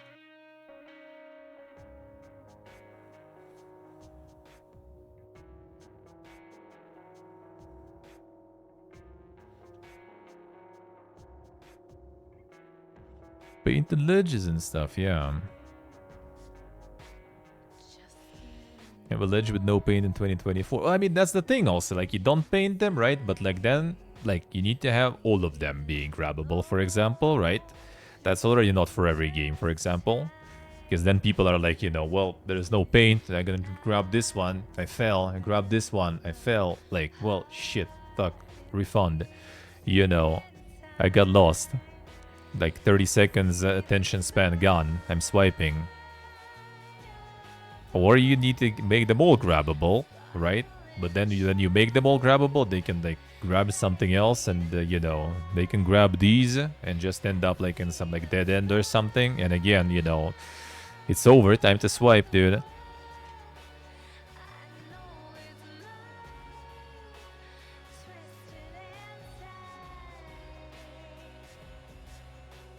Let's see, window, I see. In open world, I think it's kind of like easier though.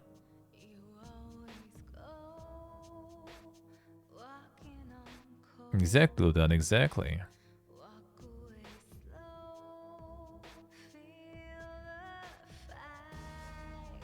Yeah, there's some level design that guides you and stuff that they do. Like, that's the thing. Like, it is there. It's just sometimes they also, on top of them, still paint them. That's the thing. Like, it's not like they don't know about those methods. It's just that they use as many methods as possible to minimize the amount of PPGs. Like, when I was reading, there is actually, like, in some of those books, there is, like, I don't remember, was Dishonored actually already used as the reference, but there were some, like, references already there how to like guide people, for example, how to make them go the right way. Like they know it. They know it for a while already. And they use it. It's just like sometimes they do also on top gonna fucking paint it and get some arrows there too, just so, you know, like to be sure.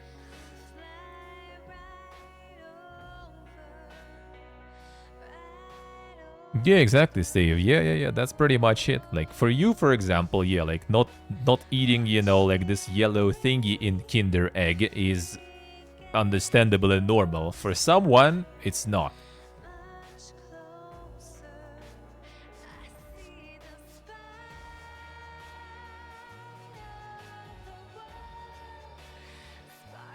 True, there must, but that's such his world. That's such his world, sadly. Like, you can make like something like, you know, super, like, how do you say, even like, I guess like super innovative in that way. You make something like very like logically driven and intuitive, with no painted ledges and everything. And like, yeah, there probably will be audience of people who will enjoy that, but that will be the niche product though, most likely. Even though I have to say, like, there is like, I think it's more and more people who do appreciate that stuff. Like I think that I like Elden Ring, for example, right? Those games, they do show that there is big level of appreciation for games that don't treat you like a fucking idiot. It just filters fucking idiots. They're gonna post their negative review, like fuck them. But like a lot of people actually are like, ooh, thank you, man. Finally, some game that actually, you know, respects me and lets me, you know, show that I'm not complete PP again. So you can try to serve that audience still. That's like something that we're probably gonna get to maybe eventually.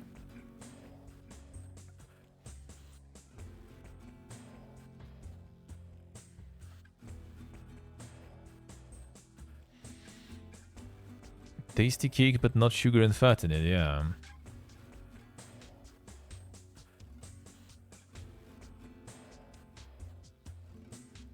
The special looks on the doors and stuff. Yeah, and that's that. All that stuff is the whole, like, I don't know. It's interesting because like there is not that much info on that. Like there is also not a lot of like the thing is like the game design and a lot of like game dev stuff in general. There are courses in universities, right? When you're probably gonna be taught, you know, like be studying that game design or something, right? But the problem is like a lot of like teachers on those have like nothing to do with it really much, or you know, they maybe made like some one game or something, you know, maybe, and maybe it was even like, you know, like 40 years ago or something, and now they're just a teacher for the rest of their career. And like there is not much of like, you know, experience exchange, I guess, let's put it that way. There are some books here and there. Most of those are kind of like already well known. Like there's not that much. There is not even that much. Like I was looking for the list of like books on game design, and it's pretty much the same books in every list almost. Like I don't remember all the names already, but yeah, like the RimWorld creator, the book, for example, that I really like, for example, already like finishing for a while, actually finishing already my second read of that. Like the like amount of those books is very low, and like some of them are like really uninformative, you know.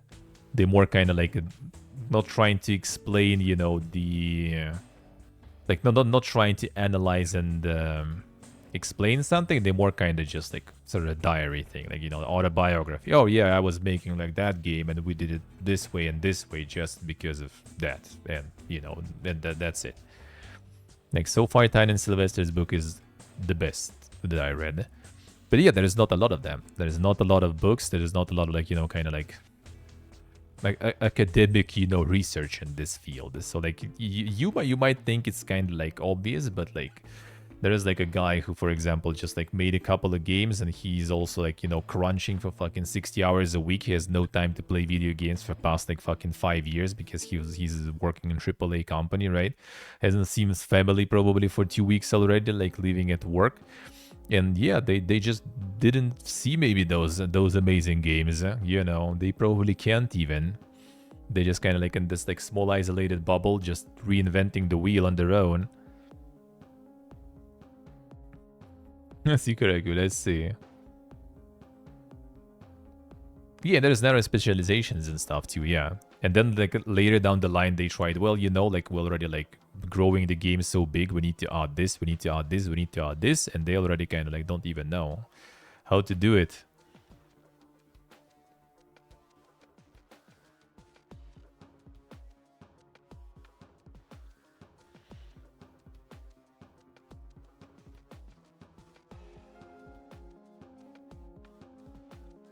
But no screen shake's not gonna feel good to play, yeah.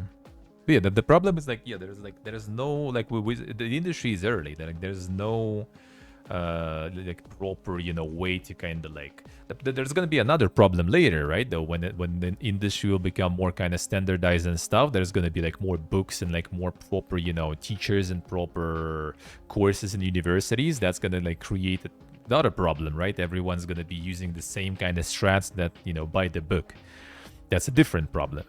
But right now it's literally like everyone for their own, pretty much. Just kind of like the only way you can learn is by working with other, for example, game designers in different company and just kind of like, you know, getting to get their experience and then do something on your own.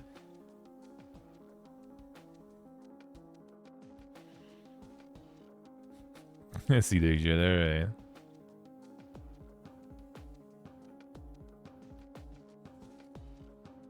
Yeah, only by doing and access to the real deal people. Yeah, that's the thing. That's the thing. And like that was on like the game dev subreddit, for example. Like a lot of game devs, even like indie game devs that do like the indie games even more so, right? They like don't really even play games nowadays anymore. Like you start developing, especially if you cover like all the fields in the development, you don't fucking have time anymore. Like maybe in AAA at least you have, you know, like 9 to 5, and then, well, if you're lucky, right? And then you can like play the game or something, play something, see how things go. But like a lot of devs, a lot of indies and stuff, they just don't even have time much to play stuff. So like all those cool things and everything are kind of not really that obvious for them, because it's hard to do all of it. It's hard to do all of it. That's going to be another thing also. There's going to be some sort of like, you know, probably like, you know, the theorists or something, right? Who are going to be actually playing the games. Like I could see myself, for example, in that. I love that shit. Like theory crafting and everything. I love it. You know, like people who will be actually, you know, like playing stuff and everything, and then just kind of be like, you know, like, and coming up like with some strats that are good and everything, right? And that's gonna be the practitioners and everything who will be actually like having the practical experience, but maybe they didn't see, you know, like a lot of applications of that experience, and they have their own vision too. So there's gonna be constant this like, not the conflict, I guess, but yeah, it's gonna be the learning process for everyone involved.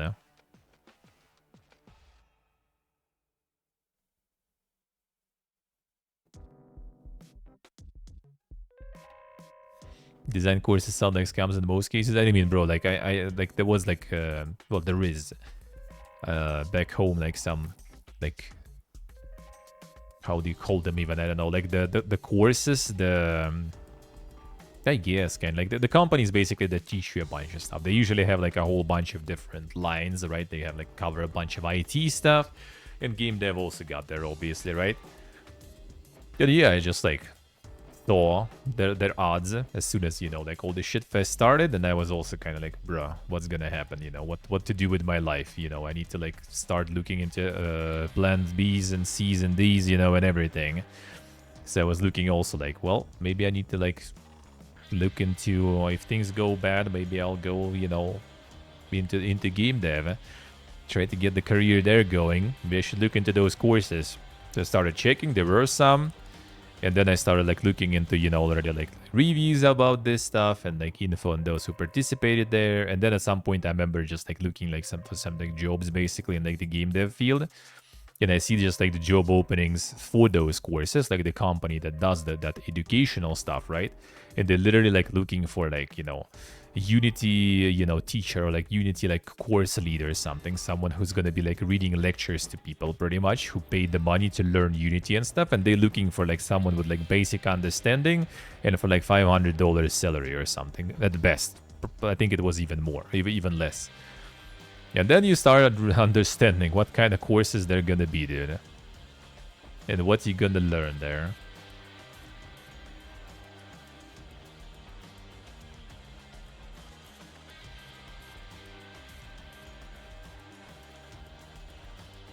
Let's see what I say. And then your students never find a job, yeah. Yeah, there was only like one that was kind of they were using the what was the name of this one? The don't no no no not don't know the Ice Peak Lodge, yeah? The Ice Peak Lodge main dude that made like the knock knock that made pathologic and stuff, right? They just used that guy as kind of this like the star dude basically there. So he was giving lectures there sometimes, I think. And they also like, well, you know, if you like gonna be doing good, maybe you know you will end up in their company, which I mean, kind of like interesting prospect, but probably not the best because they kind of like, you know, sort of bankrupt in a way.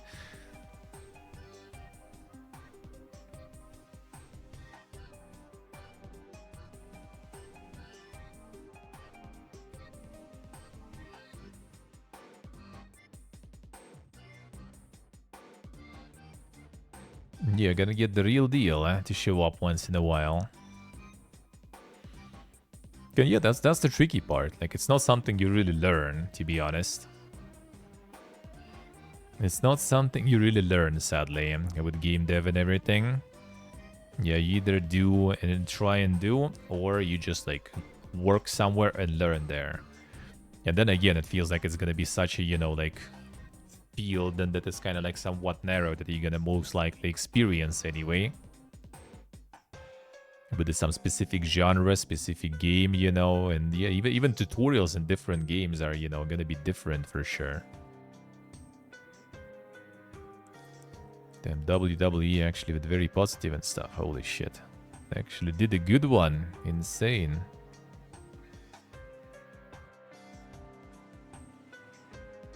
Let's see, what did I say? The delays. Delays are back on the menu. Yeah, Doki Doki for free on Epic. Damn, son. Insane. Thing interesting, though. The New Year's sale. Opening. And it's probably... they don't have any coupons there, seems like. Cook. That's a skip. It's like probably like the hand-picked ding stuff, and then the rest it's gonna be garbage completely.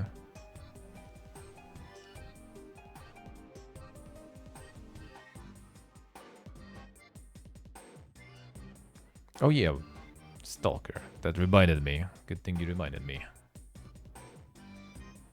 We got like on a bit of a tangent there. Dangerous procedural cities and landscapes. Gritty survival FPS with roguelike elements. Harsh environments, hostile mercenaries, and inhuman horrors as you navigate a near-future Arctic.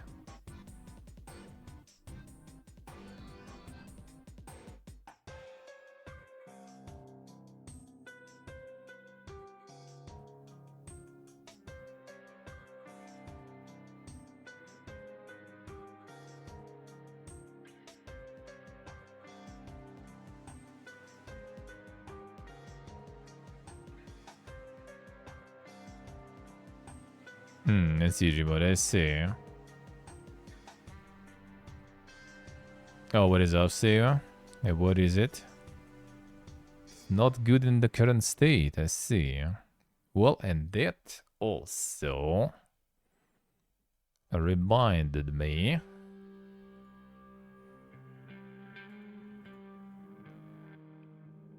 that these guys got a new game coming.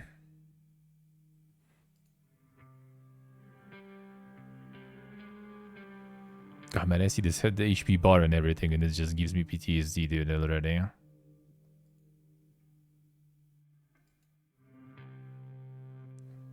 So, Atom RPG devs are going for a bit of a classic fantasy RPG now, after all the stuff they did,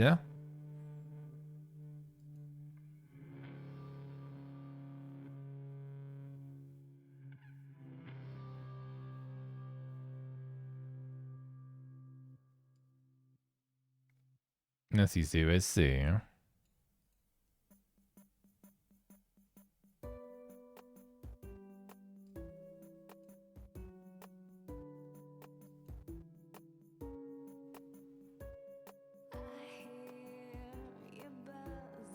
Sì, remote, alright.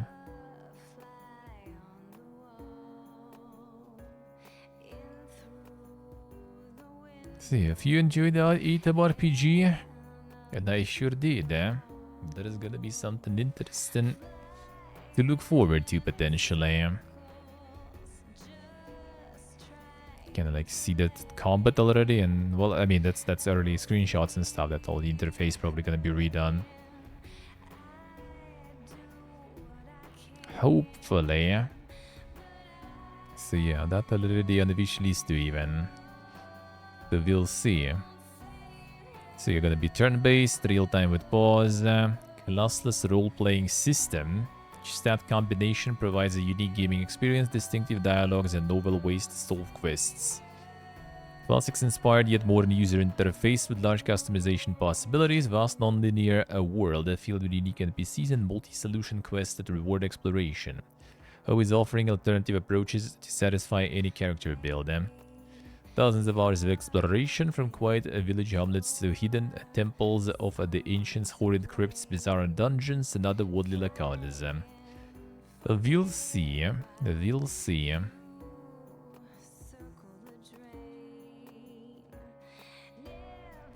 How that will go. The Robocock 30% already.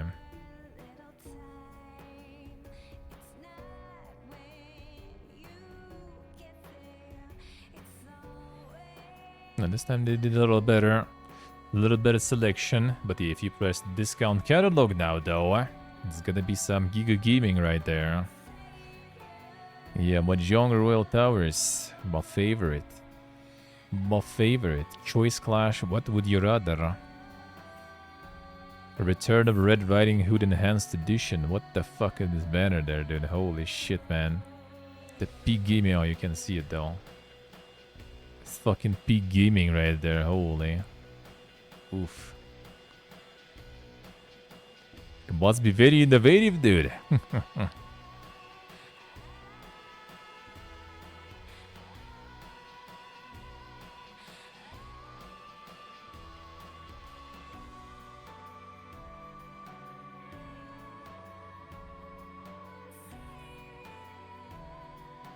Unable to connect the service system, son. How the store works at least. Dragon Sail, another one. Everyone with them sails. Oh man, 1 second, close the window. It's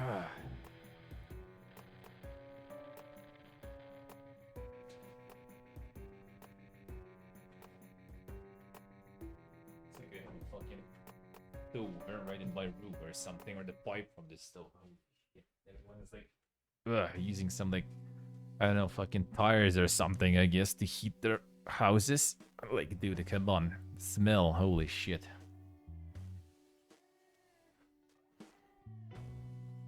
I want to get some fresh air, and no.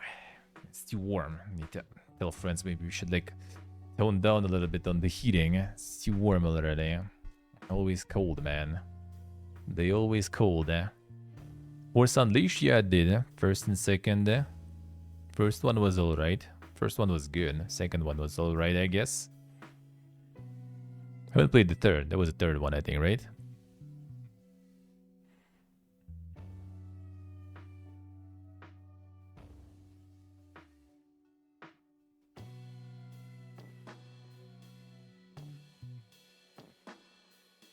Let's see the action. I see. Got that rush there. Got the rush there. You pick the tech development, they gonna Zerg rush you. Gothic 1 remake coming soon. Copium. We'll see, we'll see. Oh wait, the Islands of Caliph on GOG now. Wasn't there? Damn, son. Oh, damn, son. Yeah, it was nice. That's a nice one. Maybe at some point. Maybe at some point.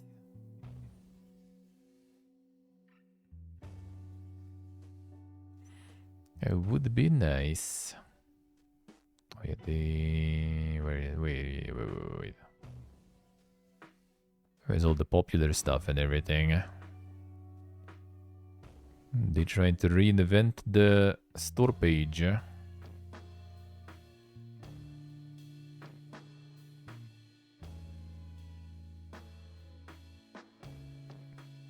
Because they got them all in these sliders. New releases. And deal of the day.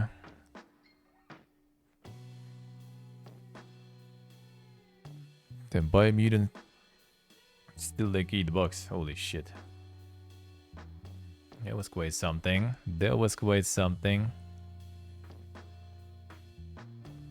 Good that I had it on some on the EA subscription, I think, or something that I had back then.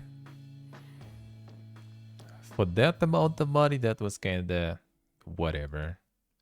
It wasn't really good anyway, but you know. It was alright.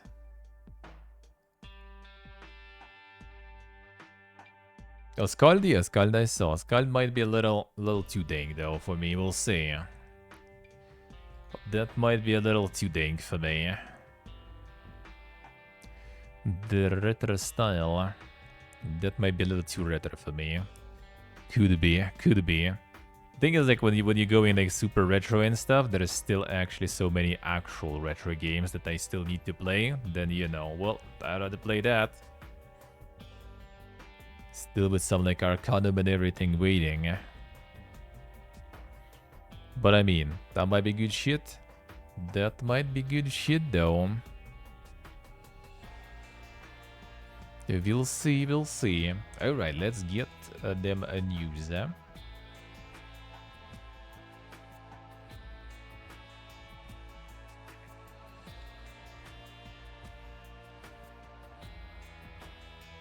Then let's go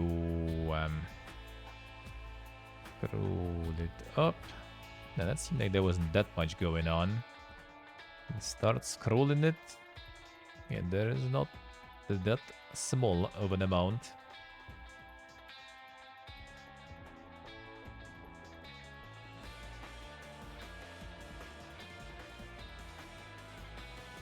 Phil Spencer teases a future of Xbox event next week. We'll see. There's like so many rumors and stuff. Gonna get some of them soon about this shit. We'll see what that's gonna be there. We'll see. Latest Nintendo quarterly results reveal 20 million Zelda sales, 3 million Mario RPG sales, and more.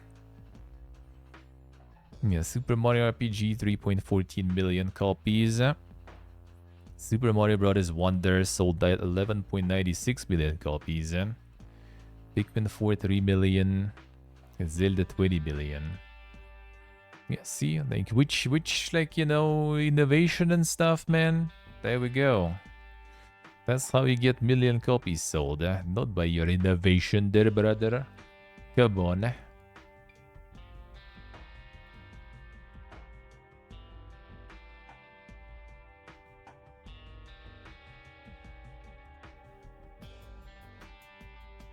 Cyberpunk 2077 follow-up codenamed Project Orion boasts new talent from Hitman, Mortal Kombat, Control, and more.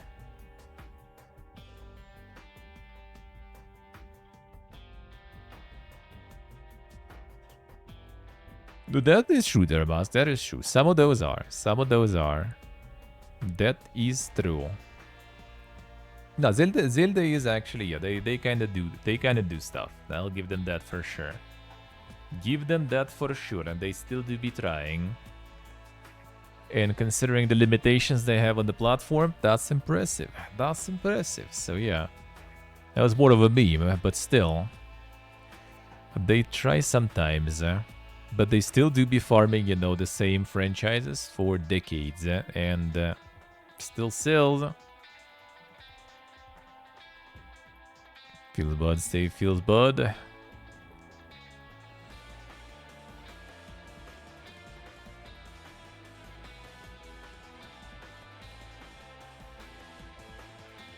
Same game with the building side mechanic. Sorta, sorta. Sorta, in a way.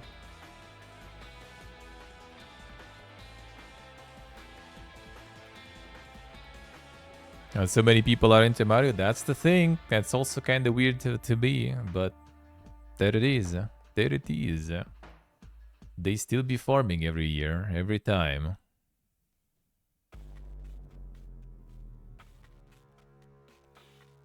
Alright, so yeah, they get the NA studio. Spent to Vancouver also.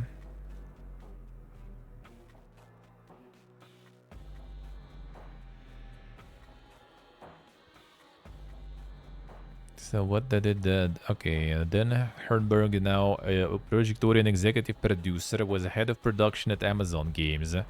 That's not the best pedigree, let's put it that way. Also has a history at Panic Button and Blizzard Entertainment.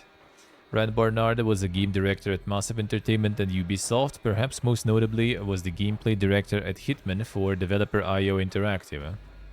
That's kind of nice for Cyberpunk stuff. Oh, you probably can, Steve, yeah. Doubt we're gonna have much time for that. How are people into Pokemon? Yep, same stuff too for me. I do agree with you. We enjoy games differently, let's put it that way.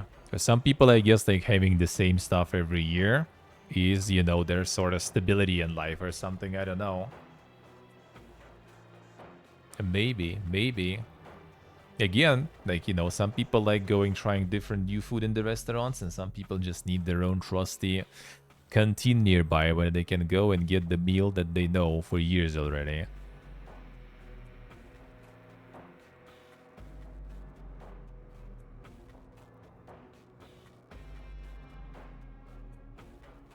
The design director. That would be kind of more interesting to have, you know, someone who was doing gameplay for Hitman, which is probably the biggest part of Hitman, to have like as a gameplay, you know, designer. Not the design, well, actually design director might kind of do part of that too, I guess. Alan Villani is now an engineering director on Project Orion, worked on several Mortal Kombat titles. Well, at least he didn't do monetization on those, so that might be good. Adam Mitchell is a Project Orion lead writer with history on titles like Control, Dishonored, Dead of the Outsider, Avatar, Frontiers of Pandora. Not sure about that one, I guess. Guild Wars 2 and the upcoming Fable from Playground Games. Damn, son. That's quite the list there. Tanner Fried is an additional writer on Project Orion and is a New York Times best-selling novelist and comic book writer who previously worked at BioWare on Star Wars The Old Republic and more. Damn, son. They be farming. Some dink peeps they got there. The IGI Origins. Didn't they cancel IGI Origins? I can remember there was some news about it not long ago.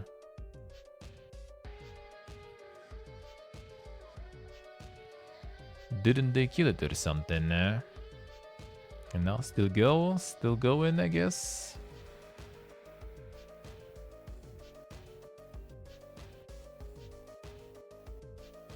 Oh yeah, it did die. Yeah, the studio is set to close this summer. So he's gone.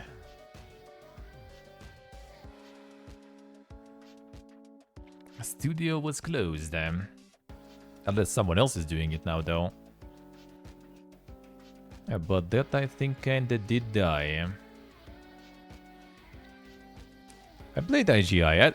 I don't remember anything like super crazy about it, to be honest. Like, it was solid, but it wasn't anything like super poggy about it.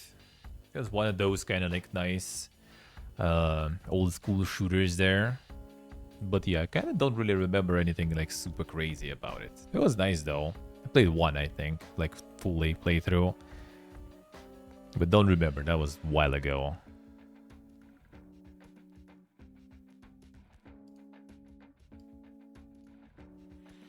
Persona 3 Reload is the fastest selling Atlas title of all time.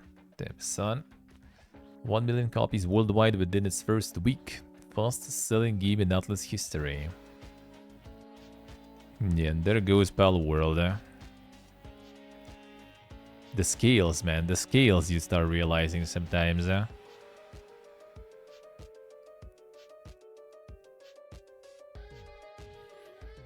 Dead Cells co-developer Evil Empire officially ends its support of the roguelike platformer.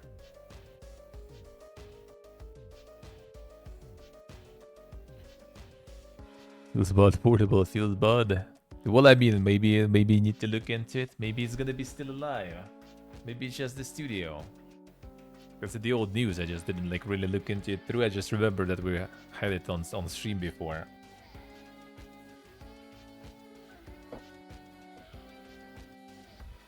True talk, true.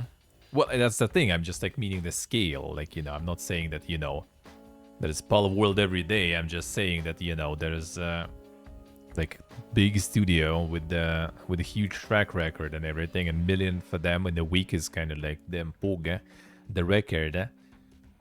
And then there goes, you know, some like indie studio with the title that got so much about AI and other things, and poof, they just beat that like in days, and probably in hours, I guess, million maybe.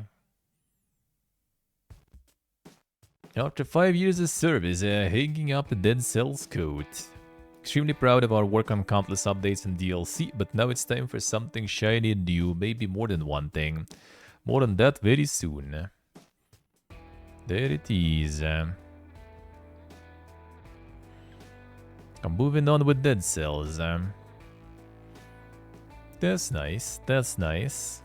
The thing is, like, this is like literally just like the support team. Because like the main guys of Dead Cells, they moved on from the game long ago. They have this new full reaction thingy. And this is just the support studio that they got to just basically pump content for it. That's, I think, a pretty smart way to do it. That's a nice way to do it. So you still kind of have like more content for your game to do. Still kind of farm some money with DLCs and everything. But also you kind of, you know, move on and do something else. Worked pretty good for them, thankfully.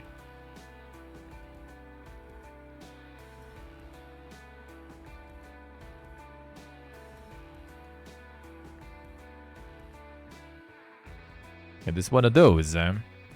Microsoft reportedly bringing Indiana Jones and Starfield to PS5 and Switch. Update, Phil Spencer announces a business update planned for next week. Yeah, that's the one.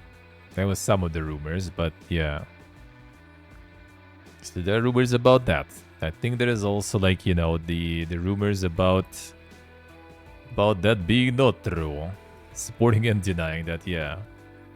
Games firm is weighing up which of its first-party titles will remain exclusive to Xbox, as well as those that could become available on PlayStation 5 and Nintendo Switch. Starfield greats on Switch? Oh, bro, imagine the loading screens, man. Holy shit.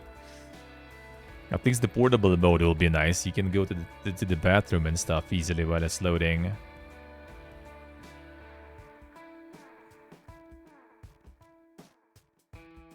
So we'll see, we'll see.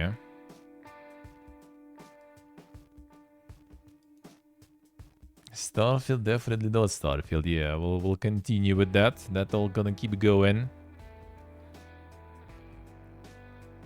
Japanese physical sales neared $3 billion in 2023. Tears of the Kingdom was the best-selling game at retail, while as with Switch OLED, the best-selling console. 2 planets for the Switch version. Yeah, that would be that would be a better version, ironically. True. True. Super Mario Bros. Wonder was close behind in second place with 1.5 million box copies, and Zelda sold 1.9 in Japan. Momotaro Dentetsu, another one that we haven't seen probably ever. Surge in sales in December. Every game in the top 10 were for Nintendo Switch, with 7 published by Nintendo. Pokemon Scarlet and Violet is published by the Pokemon Company in Japan.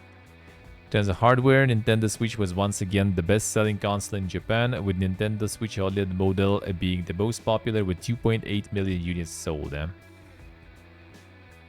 PlayStation 5 came in second at 2.5 million units sold, followed by Xbox at 141,712 units sold. That's quite the difference, I say. Zelda, Super Mario Bros., Pikmin, Pokemon, Momotaro Dentetsu, Kodabi, Mario Kart 8 Deluxe, Kirby's Return, Dragon Quest Monsters The Dark Prince, Splatoon, and Super Mario RPG. Insane, dude. Yeah, the Switch is fucking farming there, man. It's crazy. The Switch is farming there.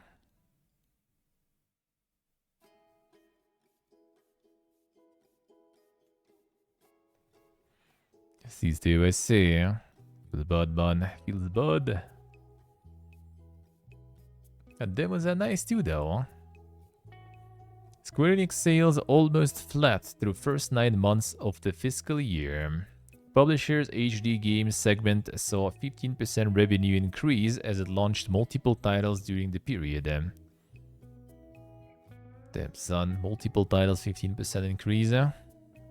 Profit down 42% year on year. Square Enix HD title launches include Final Fantasy Pixel Remaster, Final Fantasy 16, Infinity Strash, Dragon Quest The Adventure of Dai, Star Ocean The Second Story R. And all that just for 15% increase? Damn son. I see, alright. Yeah, mobile PC and browser. Mobile PC browser, rather. So 449 million from HD games. Mobile and PC browser, 524 million. And that's a decrease, and that's an increase. A slate of 16 major titles for the segment. New titles were unable to offset weak performances from existing titles. MMOs, 234 million actually, not bad. Now it's also Dragon Quest though. It's 2 MMOs even. It launched its newest title, Foam Stars, and is set to launch on February 6th. Damn son, they ain't gonna farm a lot on that. But then also the same month gonna be the Final Fantasy VII shit, and yeah, they're gonna say everything's good, eh? Foam Stars, Pokemon. How did that go actually? I haven't heard about it. Silent Hill, the short message, passes 1 million downloads.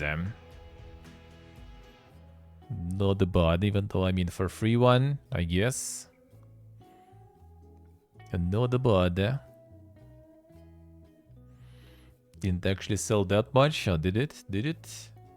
Thought that was kind of poor in the end in terms of sales. Guess not that poor.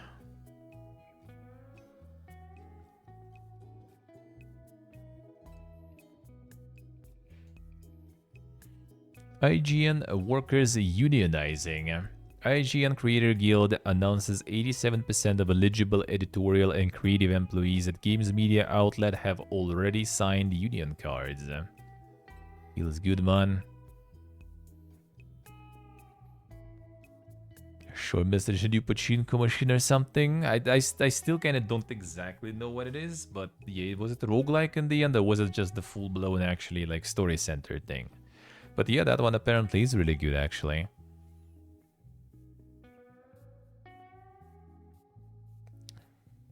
Ah, just a story walking sim? Alright. Let's see, Steve, alright. Hating with passion without even looking at it. Well, that's 2024 gaming, dude. We do have a lot of that. We do have a lot of that. Hating things with passion.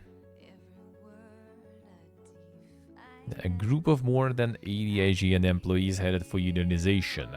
Newly formed IGN Creator Guild today announced that more than 87% of eligible members of that group signed union authorization cards.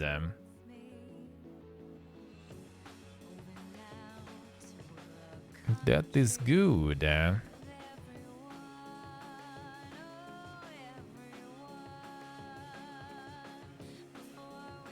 Yeah, imagine actual game there. A union said it will be pushing for better pay, layoffs, protections. Oh, you need that nowadays for sure. And concrete steps to increase staff diversity, among other goals. Layoff protection sounds like best in slot currently, that's for sure. You need that buff. You need that buff.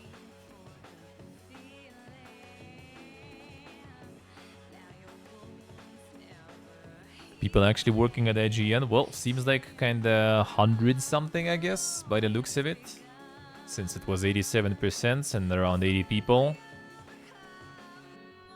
Yeah, well, less than 100, but it's also like eligible, not eligible, so I would say like 100 something. And I assume it's also like only some part of IGN, because I think IGN has like, you know, their companies, there's like, I don't know how to call them, like the journals, whatever, in multiple countries, I think.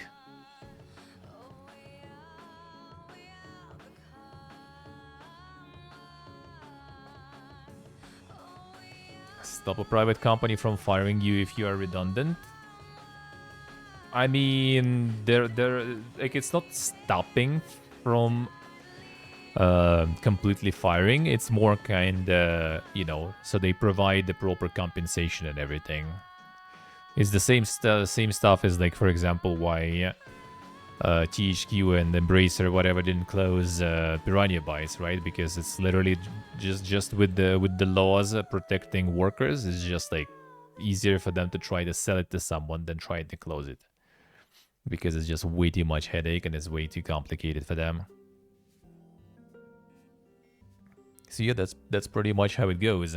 Like, it can't really completely 100% protect you if they want to fire you, but yeah, it's just gonna make sure that that you get properly compensated and everything for that, like with proper, I guess, warning beforehand, with some sort of, like, you know, what was the name of that, the proper one, you know, your package for quitting, some safety net and everything. Severance package, right? CVC Capital Partners is poised to acquire Jagex. Deal comes months after Carlyle Group started shopping the RuneScape maker around. Damn, son. RuneScape being sold again. True, stay true, huh? That do be annoying. And the severance package, yeah. They're all like, you know, like back home, that's not the problem though. Like, there's a law that they can do, like, you know, something, or need to compensate you. They gonna find a way to still fucking ditch you. And they will find a way. Per Sky News, 900 million pounds is the amount of the deal to buy the developer from Carlyle Group. CVC may formally agree to purchase a controlling stake in Jagex in days. Deal would fit into the firm's business plan to invest in IP with an international presence. News comes 5 months after Carlyle Group was looking to sell the RuneScape developer, just 2 years after it was acquired. Jagex was valued as much as 1 billion pounds. Damn, that's some expensive RuneScape, man. Quite an expensive RuneScape. Middle East North Africa 3 games market generated $1.92 billion in 2023. Revenue expected to rise to $2.65 billion in 2027. Saudi Arabia, United Arab Emirates, and Egypt games market increased 7.8% year on year.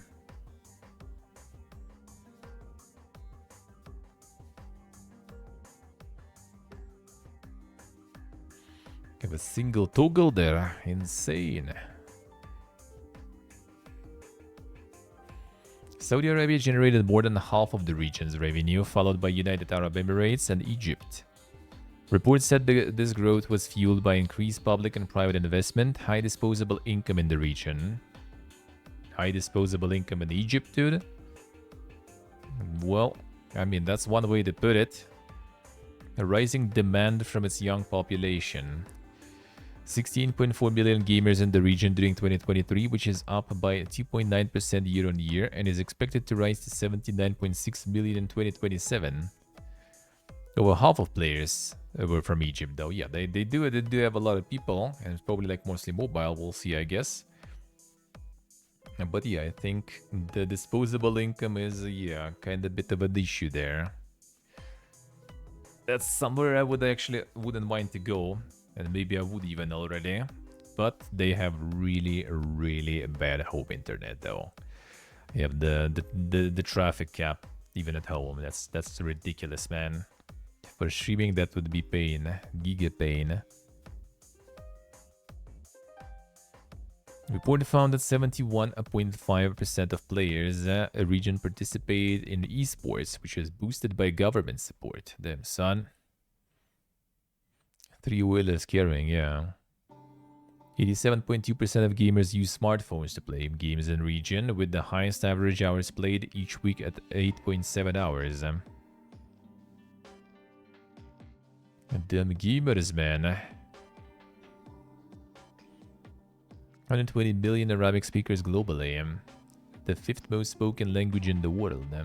Rule.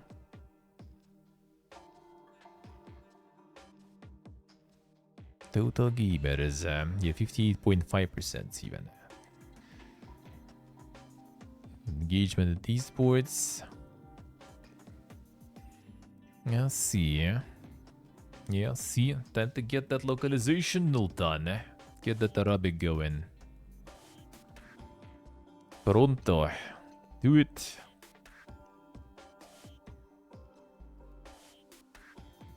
Alright, this week actually doesn't really have a lot of layoffs, surprisingly. I found one though, I think. That's the only one.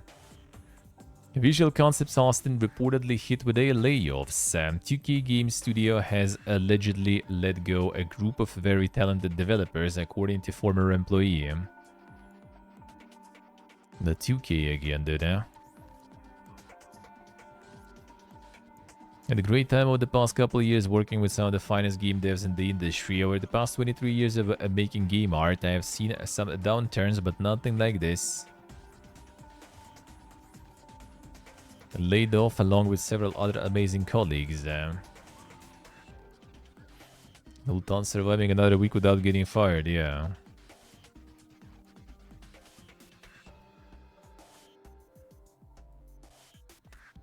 Ooh, you never know, you never know.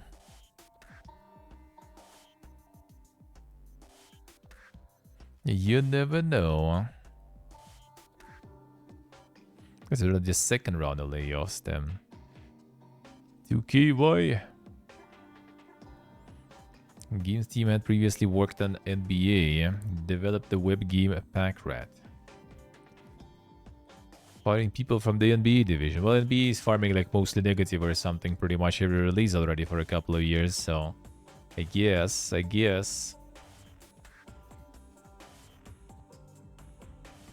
Inflexion's Nightingale early access gets moved up. The open world survival title was initially launching on February 22. Decided to wait a bit after Pal World, I guess. Not so soon. Not so soon. Market overheated, man. Let's wait a bit.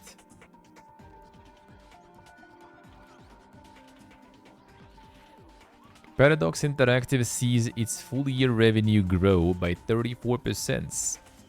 While it rode down Lamplighters League during Q4, the period saw a revenue jump by 72%. Well, yeah, Lamplighters League performed not very good, so we're gonna write it down, lay people off, and then throw Studio in the air, basically. And yeah, but the revenue jumped though, so that's Boga.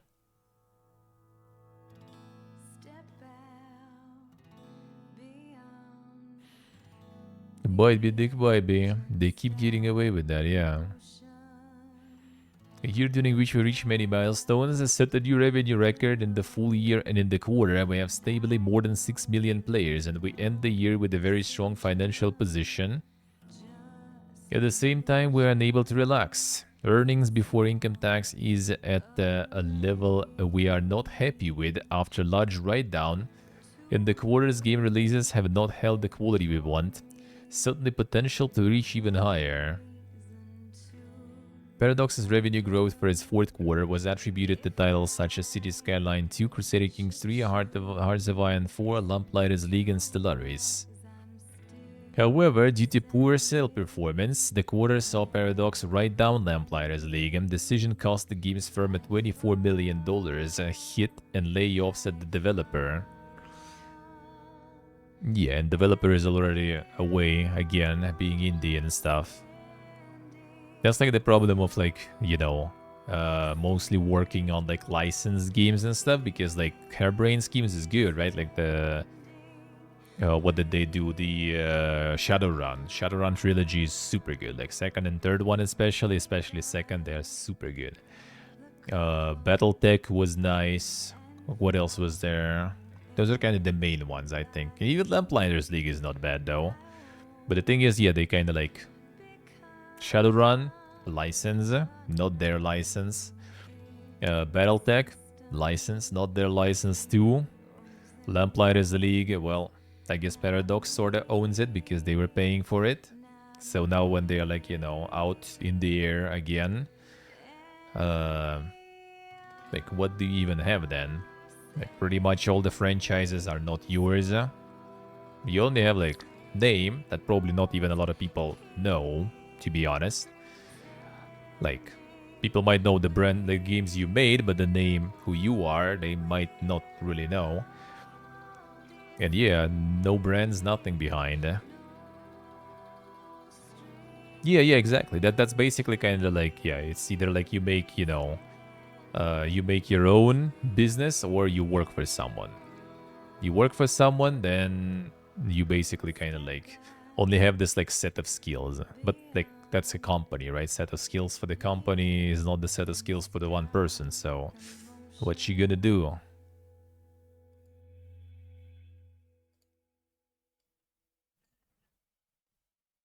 Disney invests $1.5 billion in Epic Games and announces a major Fortnite partnership. Damn, son.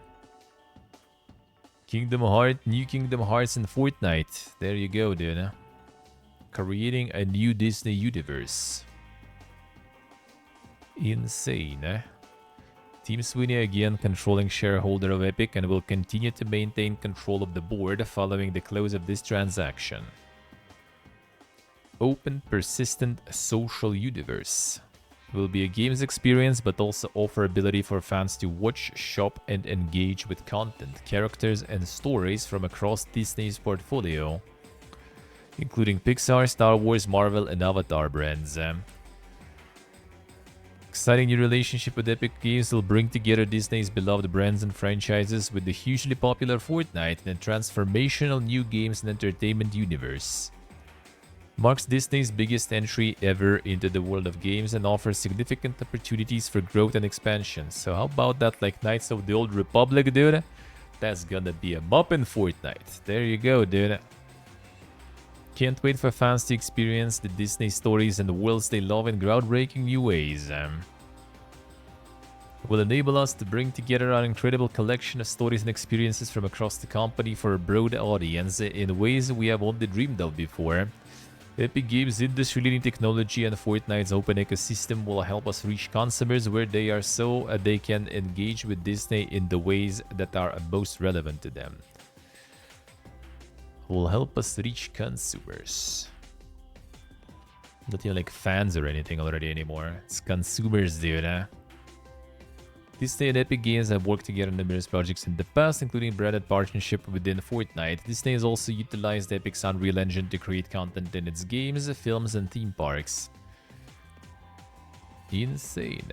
Team Sweeney added, Disney was one of the first companies to believe in the potential of bringing their worlds together with ours in Fortnite, and they use Unreal Engine across their portfolio.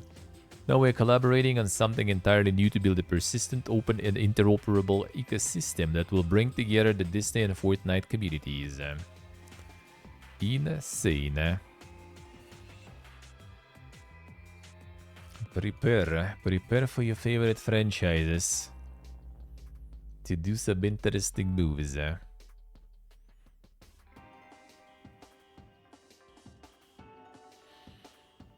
He really controls things. Team up with another big shareholder. I think it's like literally like the majority he is, like 51%. Like they can do whatever they want. It's still not gonna be over 50. I think he just like never sells his out of his own pack there.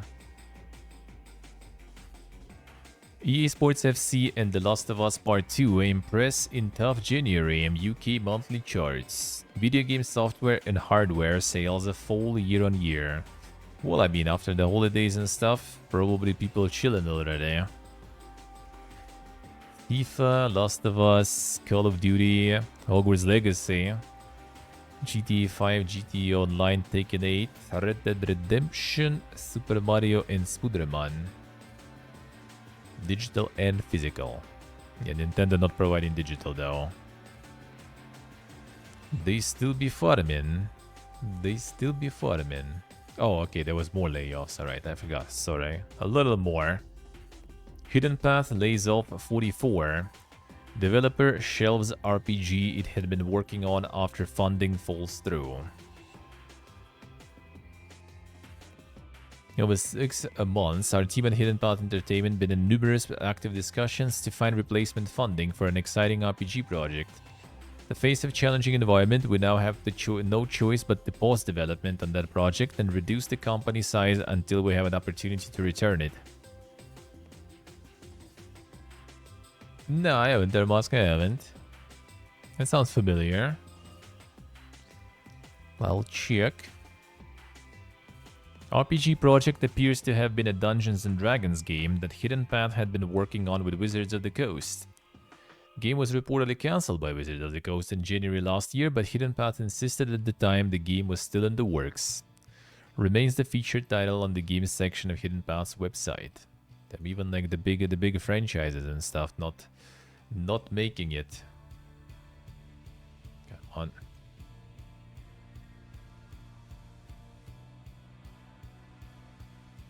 Oh, there's a demo of this one. I see. What was that?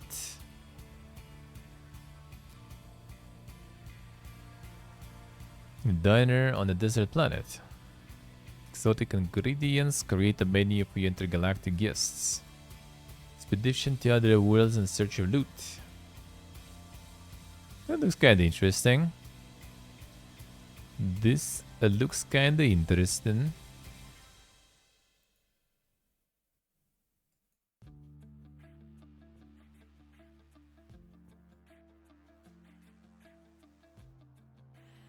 Gonna think a bit later in the trailer there.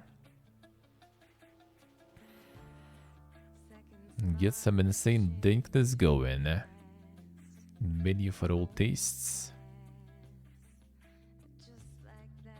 Play at the alpha demo even.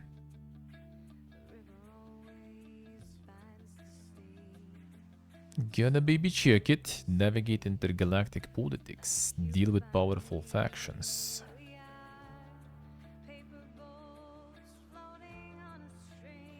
But you're just a diner. Why? Expeditions and earn loot.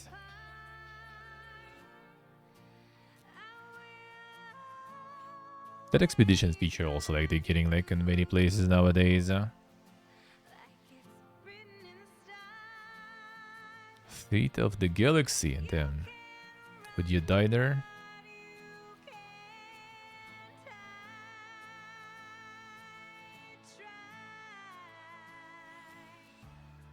I mean, that looks interesting and management stuff I do like.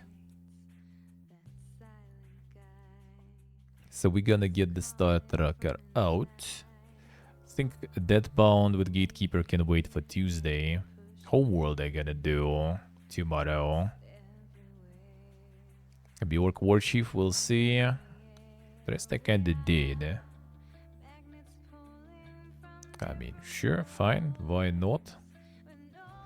Why not? We can get that. Just like not yet though. Not yet. But sure. Seems interesting, why not? Why not?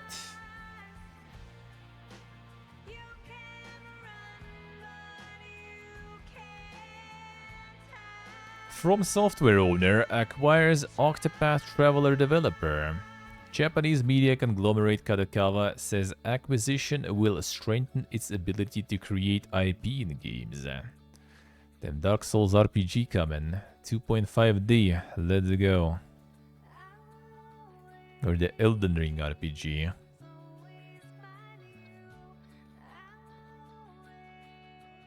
Strengthen the ability to create IP in games as part of our game business strategy. We have made acquire into a wholly owned subsidiary. By acquiring the company, intellectual property. It's a new franchise, basically. By acquiring the company which has produced million-seller hit titles, we expect to generate synergies with our existing game-related subsidiaries, strengthen planning and development capabilities group-wide, and enhance our lineup of console games. There we go.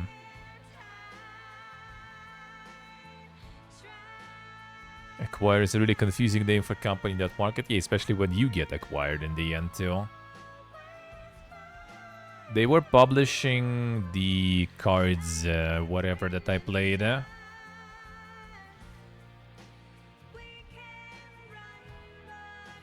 Oh, they're developing also.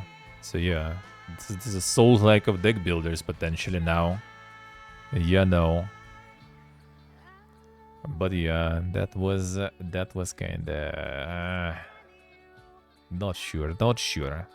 Had some good things, had some booty there for sure, but yeah, some things were not that good.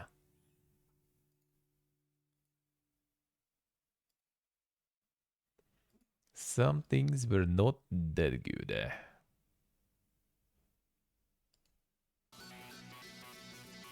Let's restart this one. Oof. There we go. The Acquire Corp. Elevis. Software is also a weird name. I mean, kinda, I guess. Kinda.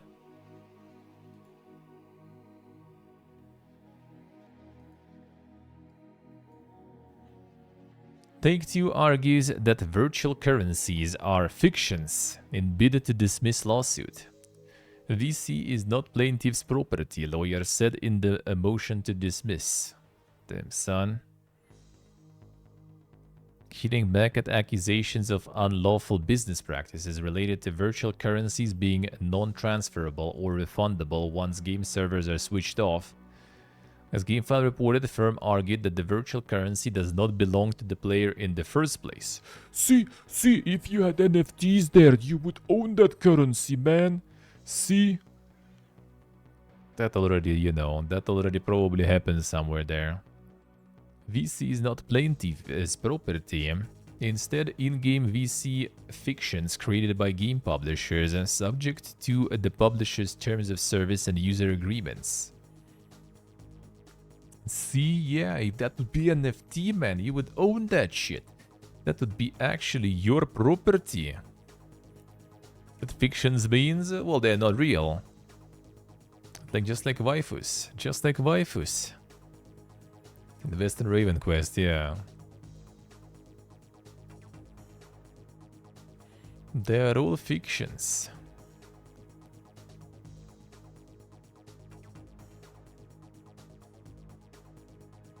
Plaintiff claims to property ownership of a VC within the games, as well as his suggestions that defendants have an obligation to refund unredeemed VC or enable the transfer of VC from one of defendants' games to another, are merely conclusory and wholly invented. The lawyer added that the plaintiff didn't identify any contract, a law, term of sale, use, or any instrument supporting the argument that they owned the virtual currency sold by Take-Two.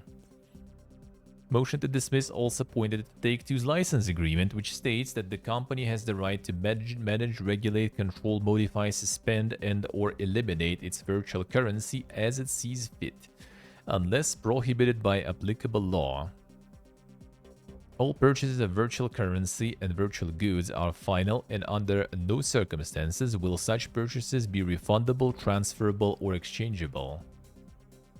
It also reads, yep, that is That just kinda, you know, confirms it. I don't think, like, anyone's surprised, though, that basically you don't own a shit there. You buying that currency is gone. Pee-pee poof, man. Forget about it. But if it would be an NFT, man, that would be different. Krafton gets a 3% sales bump in 2023. Battlegrounds Mobile India generated the largest monthly sales in December for the publisher. The Krafton is farming there. Achieved stable performance last year, mainly through PUBG IP, and we were able to focus on securing multiple upcoming titles. We are now prepared to take a leap forward. But this year will mark the beginning of reaping the rewards from these efforts, reaching a pivotal milestone for Krafton's step-by-step growth, dude. They like all those corpo guys. They should, you know, like they do the speeches in front of like armies before the fight or something. Xio said that in 2024, Krafton intends to launch a new title every year as a part of its scale-up creative strategy. This business plan includes titles such as Dinkum Mobile, Project Black Budget, and Subnautica 2. The games firm has also said it has invested in more than 10 game projects as a part of its upscaling effort. Insane.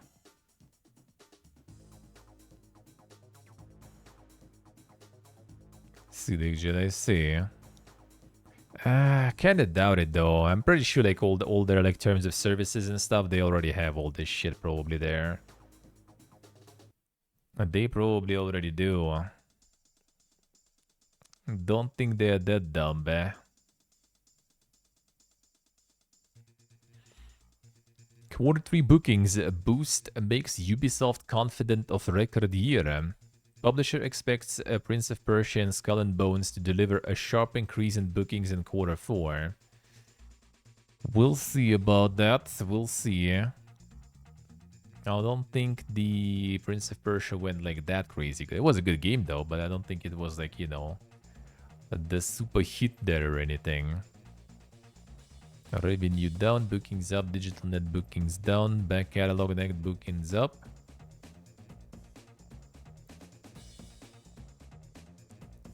Let's see.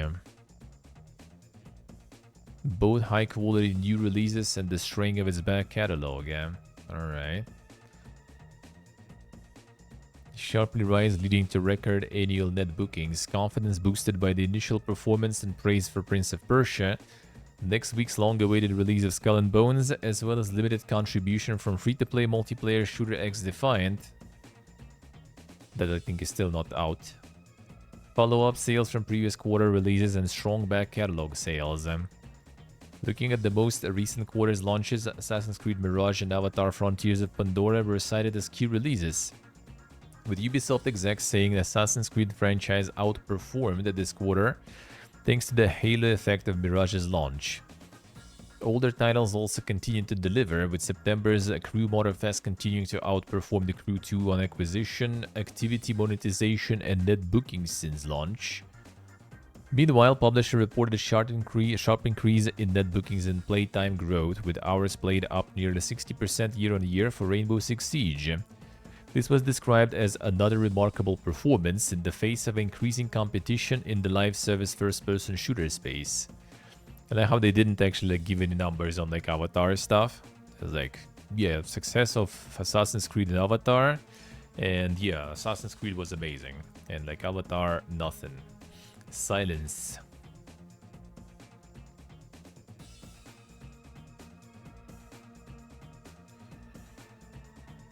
Says aren't that legally binding in court? That's true. It depends where that court is actually too. In which country.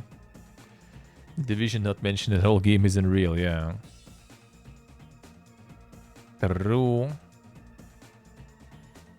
Reaffirmed full year a target of 400 million non-IFRS operating income. This quarter provided us with positive momentum and marks the beginning of our turnaround to consistently creating and delivering high-quality, long-lasting games. Yeah, we'll see about that. Portable with them streaks. Thank you, sir. now for sure they're gonna be making quality games. And before, it was just not the time, you know. Now they got the turnaround. Now they got the turnaround. Take-Two cutting costs again as Q3 sales deep 3%. Zelnick says this year's cost cutting will be more robust than last year's, and publisher beats guidance despite softness in NBA 2K24 sales. Softness. Well, they already like, yeah, that will be interesting one. Ja, siehst du, was ich sehe. Monke ist. The Warriors are coming, man. They coming. They are like the Cheetah Warriors or something there. Prepare Uranus.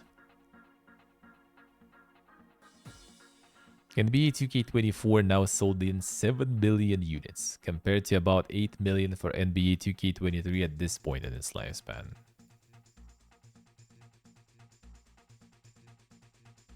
$60, that might be regional though. Of course. Classic, man.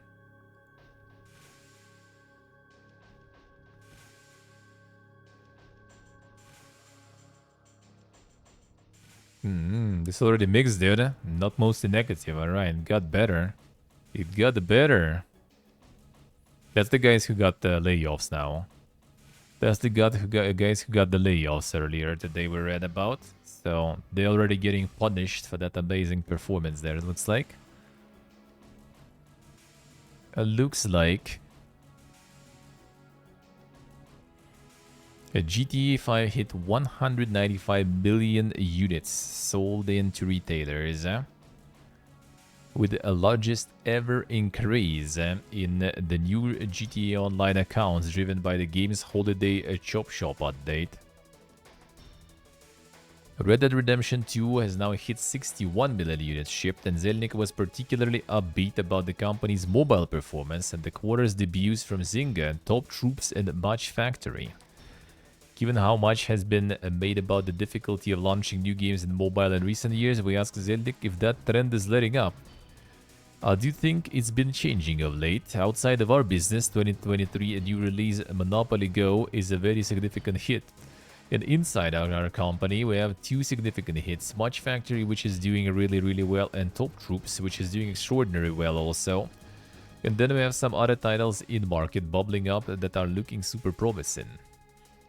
Do you think it's a reflection of the consumer rebounding? As you know, 2022 mobile had its first down year ever. It has been recovering ever since. So I'm very encouraged by that, staying on the course and being willing to invest in that we believe is the highest quality of mobile interactive entertainment beginning to pay off. Damn, son. Everything super poggers, time to fire more people. Classic. Yeah, despite that optimism, Take-Two is carrying out another cost reduction plan, incremental to the one it announced last year. Well, Zelnick would not say how many people were laid off in that original plan or how many will be cut in the current one. He did say the current plan is expected to be more robust than the last one. Damn, son. After 10 years of unbridled industry growth and plenty of company growth, we think it's time to become really efficient at everything we do, especially in advance of this extraordinary pipeline. We want to make sure we can avail ourselves to the maximum operating leverage possible. So now that, you know, like, you guys made GTA, so you guys go, we're gonna release GTA ourselves now. Goodbye. Amazing. Another giga year, everything's good, everything's pog. 10 years of growth, well, yeah, it's time, you know, to celebrate it with some layoffs.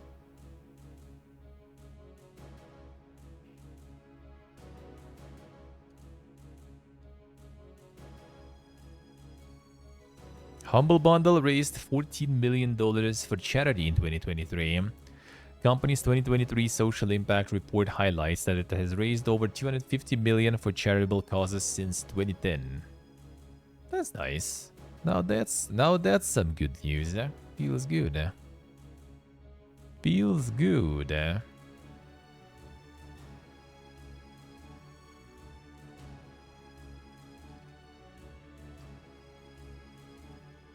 Sega revenues rise to $2.7 billion, but profit within its entertainment content segment declines due to weak game sales. Huh.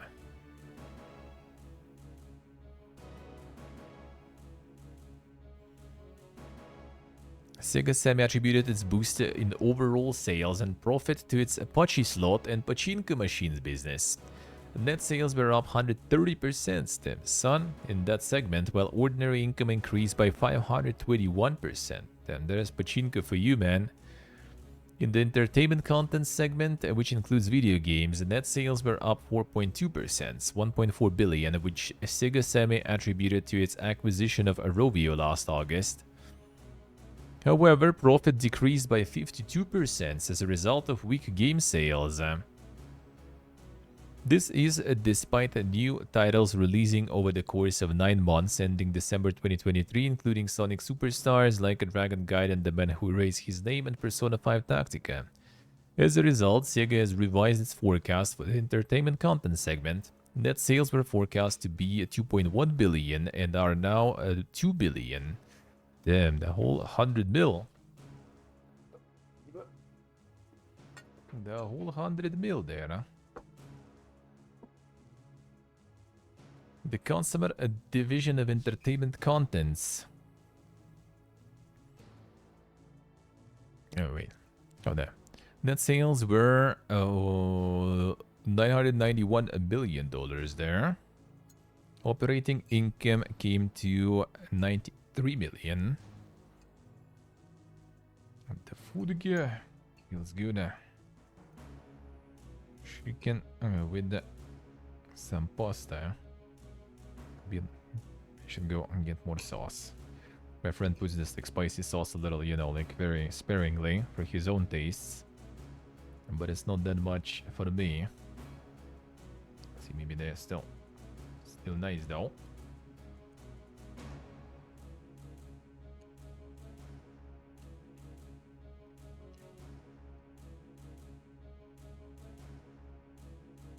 I will do. They will do. Nice, next gen, nice. Do it, do it.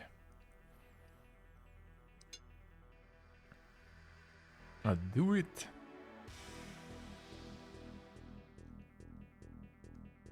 Sales of new games during this period reached 5.2 million units, are down from 6.9 billion during the same period last year.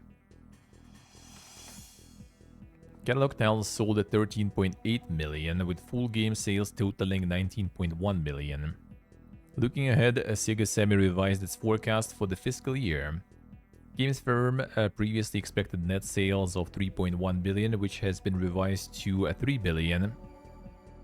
Revised operating income to $341 million compared to previously anticipated $400 million. Damn, Sega's suffering, dude.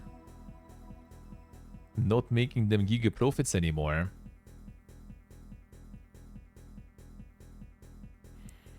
French unions flags concerns for welfare of Dontnod staff.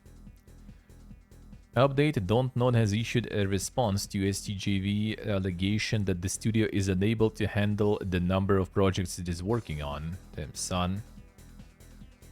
Said concerned about the welfare of employees, in part due to alleged erratic organization, but also to the studio taking on more projects than it can handle. Based on conversations had with staff, studio is known to change its deadlines frequently, give contradictory information out to teams, and move staff from team to team with no clear goal. As of October 2023, Dontnod has 8 titles in its pipeline.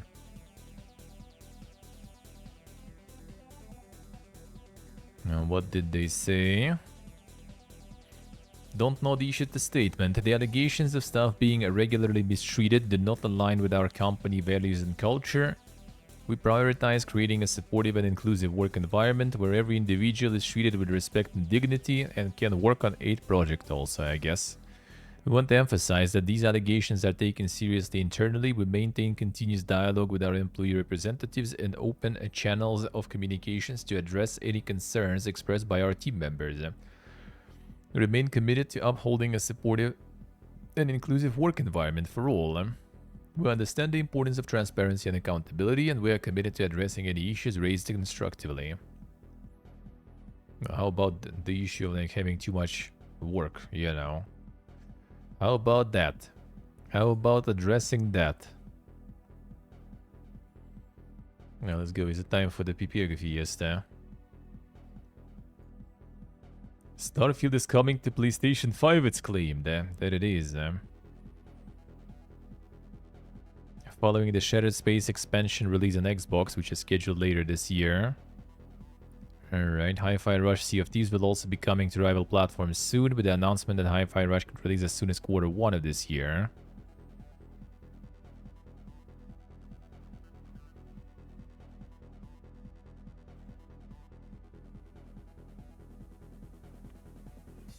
Starfield isn't new anymore, expected to be on PlayStation eventually too. Damn son. Well, I mean eventually too, that's the key stuff. Like eventually I think it's all gonna be on all platforms because, you know, that's like literally just free money to pick. Why wouldn't they? And why wouldn't they do that?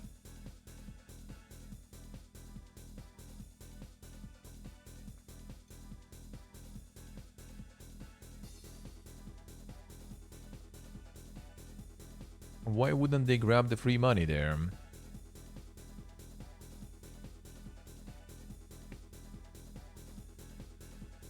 That's the real question.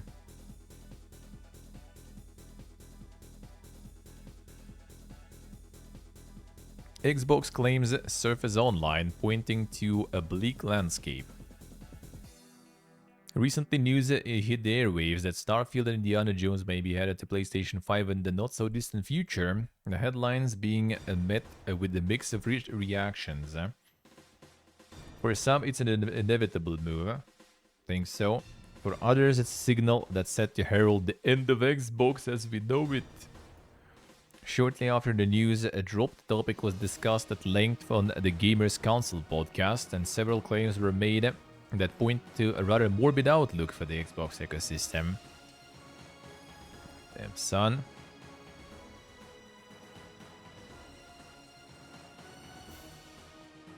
Topped off with a suggestion that Microsoft will make Xbox all digital in the future, running ads and utilizing AI technology to replace teams to recoup financial losses within the ecosystem. Damn son, they went like full cyberpunk mode there already, alright. Some interesting predictions. I mean, I wouldn't put that behind them though. The full cyberpunk mode there. Now let's go.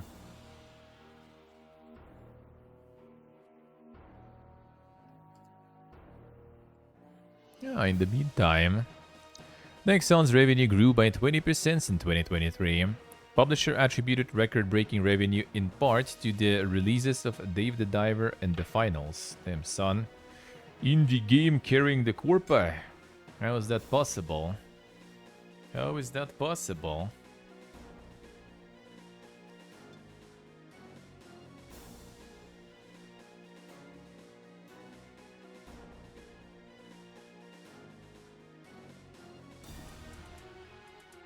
PC online business revenue grew in Korea because of new MapleStory content updates. Damn son still. In China, consumer spending was driven by a Dungeon Fighter and MapleStory The Legends of Maple. Nexon's Japan business segment saw a revenue increase from the performance of the title Blue Archive. I love you guys. Oh shit.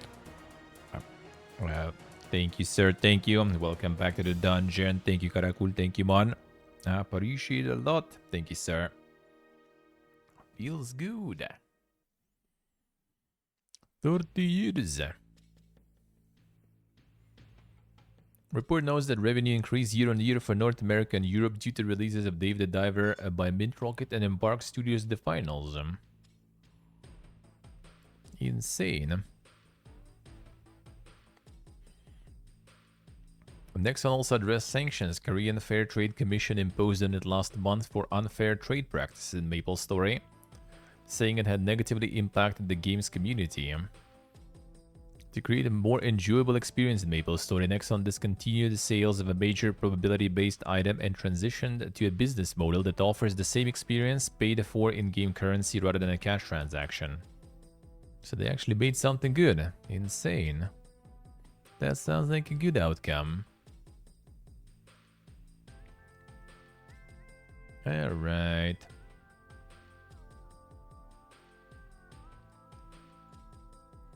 Call of Duty to embrace open world campaigns in Black Ops, Gulf War and beyond. Oh, well, let's go. Another one. And now with open world taste.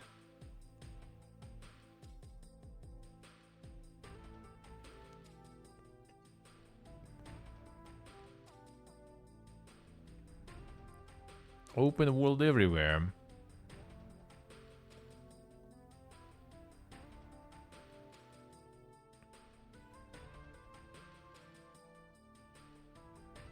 Details. And more open world campaigns over the near. Moving forward. Call of Duty 2025 codenamed Saturn, which currently doesn't have an assigned leading developer, is also pitched to have an open world campaign, with its maps being separated into several different biomes locations. Well, the pitch for the game is very much in flux due to its early development, 20 months until launch at the time of writing. It was said that the campaign's shift from linear to open world is primarily based on streamlining development over anything else, but whether these changes or not, the release is unclear. Yeah, they had some open world stuff before. It looks like, but yeah, now it's, I guess, like the full campaign's gonna be like open world and everything. I don't know how it's gonna work for Call of Duty, to be honest. I feel like the beauty of Call of Duty, in terms of like the appeal of Call of Duty campaign, single player, right, is mostly in the fact that they were like directed, you know, like the combat was, you know, fine-tuned, all the cutscenes and everything, story and stuff. Like, I think that was the beauty of it. And if they will go like open a world, they're just gonna lose that, and then it's gonna be just, you know, another shooter basically. There's plenty of those, which, I mean, they already kind of are, but at least they're kind of well made, you know, movie shooters sorta. Now they're gonna become just another random shooter pretty much, without like much of redeeming qualities. The last one 4 hours long? Yeah, that might be the reason, actually, yeah. They just decided, like, you know, let's make it still kind of 4 hours, but we're just gonna add a bunch of filler, yeah. Like an open world. Well, the actual content will be still 4 hours. I wouldn't be surprised, huh?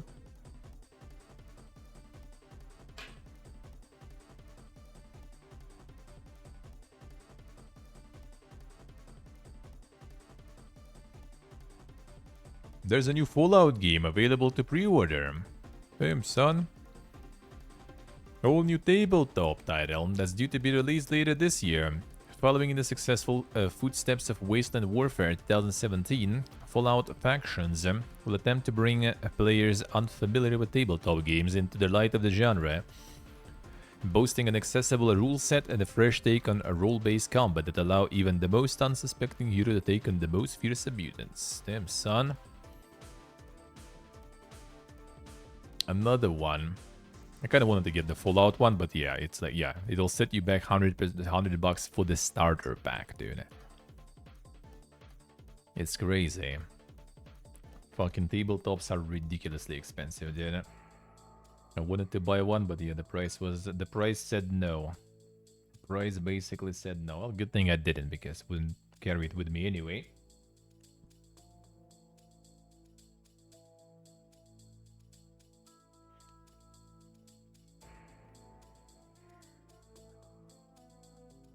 So it would just stay home, basically. Just laying and gathering dust.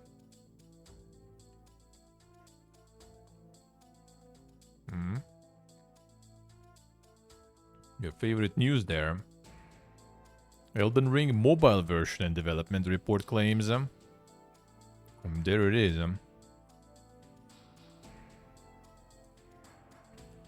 In a report published by Reuters, it was revealed that the creation of mobile Elden Ring title is an attempt by Tencent to freshen up its lineup of games. It was said that a team of a few dozen people have been hard at work on the portable title, but in the words of Reuters sources, progress has been slow. It was stressed that Tencent endeavors to make Elden Ring Mobile a free-to-play title which with in-app purchases, which is a common enough operating model for mobile games, even it's one of that players aren't overly fond of. This would align it closely with the likes of Genshin Impact, overwhelming the successful games that was created by Tencent's closest rival. Them. The Elden Impact, man. Let's go. Time to do some gacha rolls for weapons. Amazing, amazing. Like, imagine the challenge runs and stuff. Like, alright, I'm gonna, like, do the run, opening those loot boxes and playing with whatever weapon I get, you know. Let's go.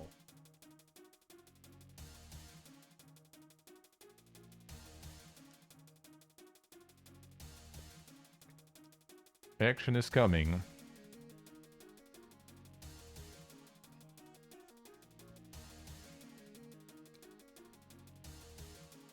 I'll be kind of curious to see, though.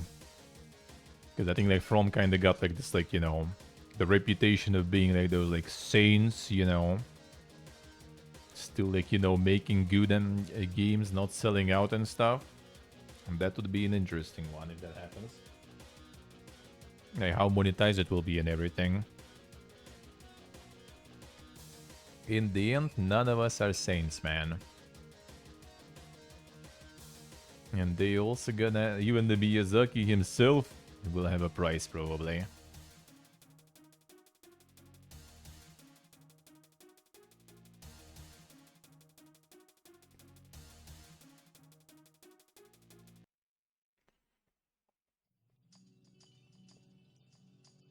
But not sure.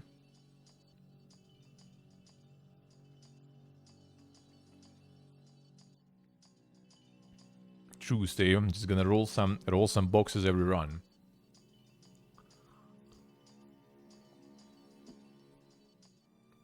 Does Miyazaki even have a say? Yeah, like, probably not exactly.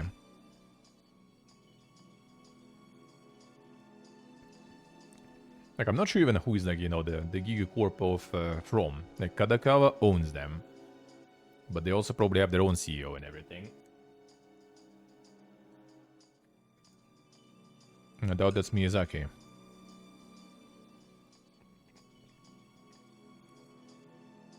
There's already probably like a whole bunch of the corporate dudes sitting there. Bandai Namco? Nah. Kadakawa owns them. Kadakawa owns From. Like the whole company.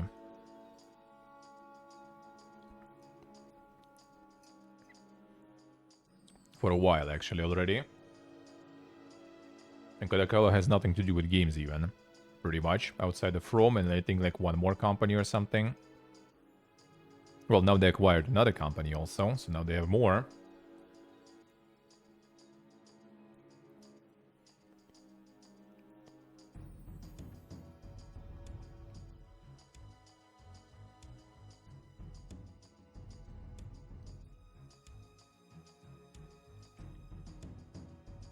They're already thinking it. Final Fantasy VIII director would rework a battle system in a remake. Fantasy VIII director Yoshinori Kitase explains some key changes that would like to see in a potential remake. I would really rework the battle system. I elaborated that I think it was a very difficult system for some people to get into. Players needed to use a junction system customizing throughout the game in order to adapt to scaling enemies. However, some RPG fans do appreciate that level of depth as well as the challenge itself. Given the widespread success of games like Baldur's Gate 3, newcomers might be more open to more complex systems. Will they? Currently, no reports of Square Enix actually planning on that remake. Kitase himself states that it would be a massive investment of time and effort, so it seems like a Final Fantasy VIII remake is either far off or unlikely to happen. Unlucky. Unlucky. Unlikely, unlucky.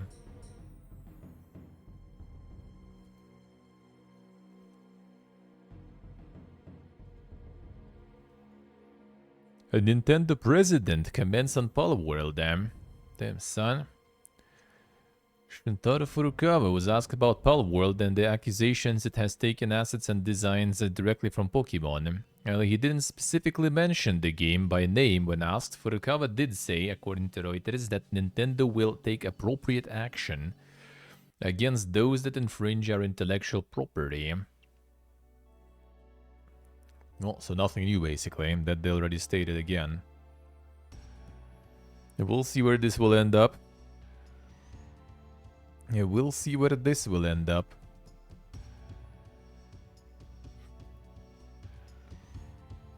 US FTC files a court notice against Microsoft laying off Activision employees. Damn, yeah, here we go again indeed. Microsoft recently reported plan to eliminate 1,900 jobs in its video game division, including a newly acquired Activision unit, contradicts the foregoing representations it made to this court. Time for Phil to do his wide walk again to the court, probably.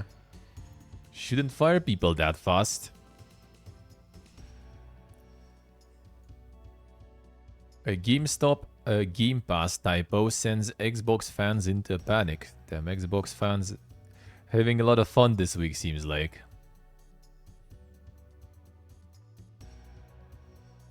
So what was that? What was the typo? Xbox demo day, alright.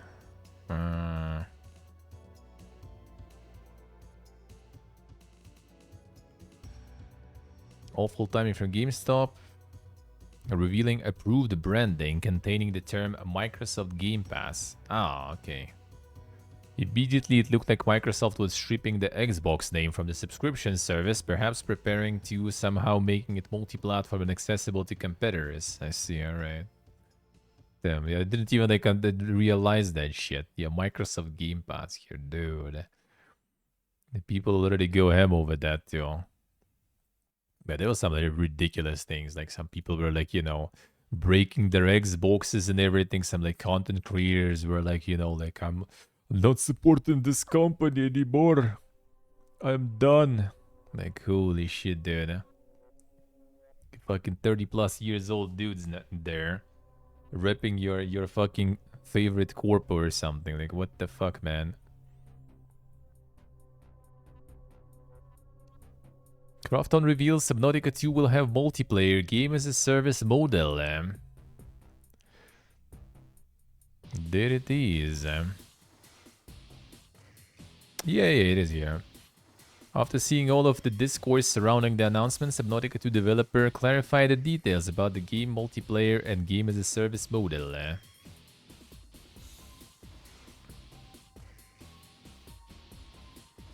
Reference to a game as a service, we simply plan to continually update the game for many years to come, just like the previous two Subnautica games. Think our early access update model expanded. No season passes, no battle passes, no subscription.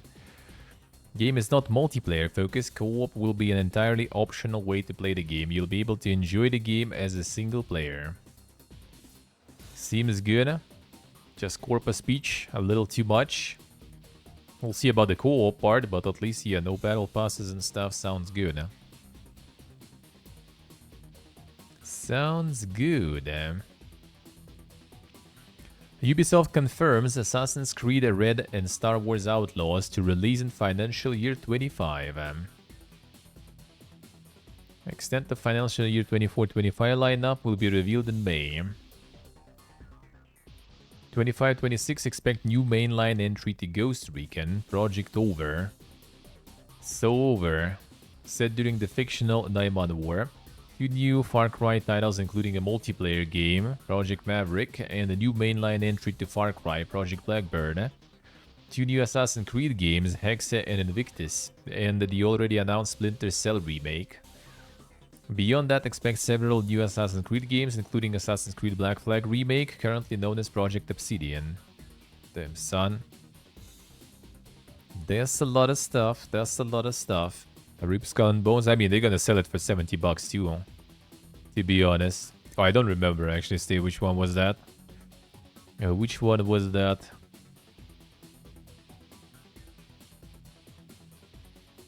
Stellar Blade director says they put special attention on Eve's backside. Sure saw that. When it comes to design, we put special attention on the back of the character because players always facing at the back of the character when they're playing. That's what they see most of, so we thought this was pretty important. Let's see. Kim added that when looking at a character in the game, he wants to play as someone who is better looking than himself. Damn, son. Oh, they don't give a shit, man. Like, will it offend someone or something? It's just like, bro, I want to see beautiful booty in the game. I don't give a shit, you know. And they actually do it. Oh, there we go. Ubisoft CEO explains why Skull and Bones cost $70. That was actually fucking CEO. Recently, during conference call Ubisoft, Dave Guillemot fielded a question regarding Skull and Bones' $70 price tag. He was asked why Ubisoft was charging that much for a game that might fare better as a free-to-play game, especially considering the live service model that Skull and Bones has adopted. It's quadruple A. You will see that Skull and Bones is a full-fledged game. I mean, that's true. It's a very big game. Kinda true, I guess, and we feel that people will really see how vast and complete that game is. It's really a full triple, quadruple A game that will deliver in the long run. Yeah, not sure about that. I'm not sure about that. It is big. Well, I mean, it is big, it is nice, but like with this model, like 70, I don't know, dude. I don't know. And like, yeah, the quadruple A, like, bro, why? Just because you were developing it that long and dumped so much money into it? I don't know, I don't know. Yeah, it should be like Helldivers, pretty much. Like, Helldivers price for this sounds exactly, you know, this kind of similar niche, similar product. Like, I'm pretty sure they, like, gonna be, like, monetizing it also, like, quite actively. Like, we haven't seen, I think, any monetization, right? I think shop and stuff wasn't active or something. I haven't checked, actually. Not sure. Like, we haven't seen how it's gonna be monetized. It might be, like, fucking atrocious there anyway. For sure, there's gonna be Battle Pass, because I think the Giga Edition, you know, has this, like, paid Battle Pass included for 1 month. So there's gonna be Battle Pass for sure. There's gonna be, like, enough shit there for sure to kind of make money for them from. So yeah, I do feel...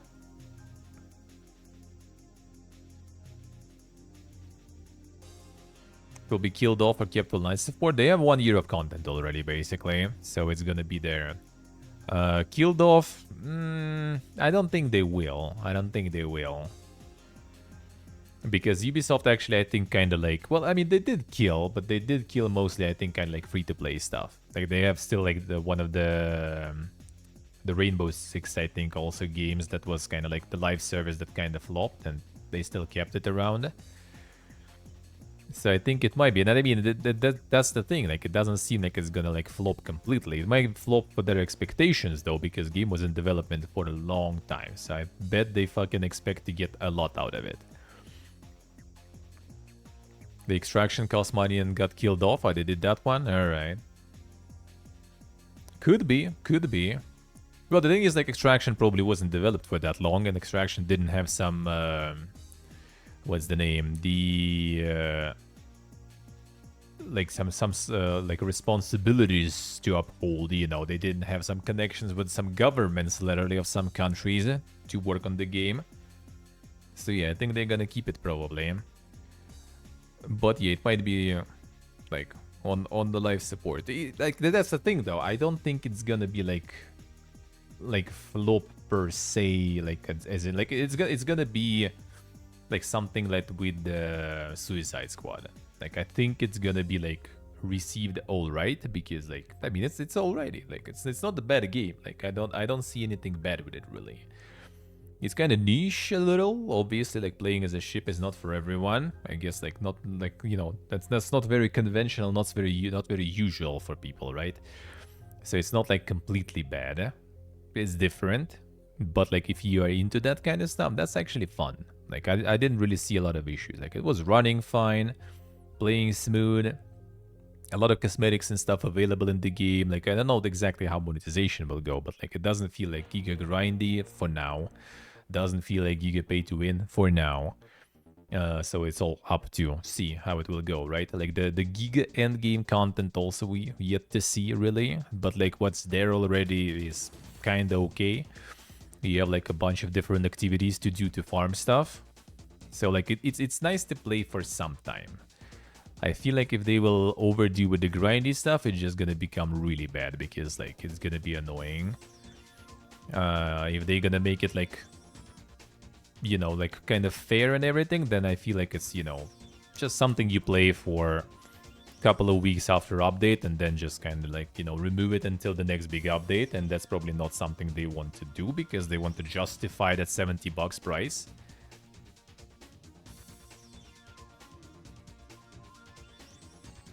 Oh, just no more updates there. Alright, let's see. Yeah, the end game we'll see. The end game we'll see. And the end game we'll yet to see.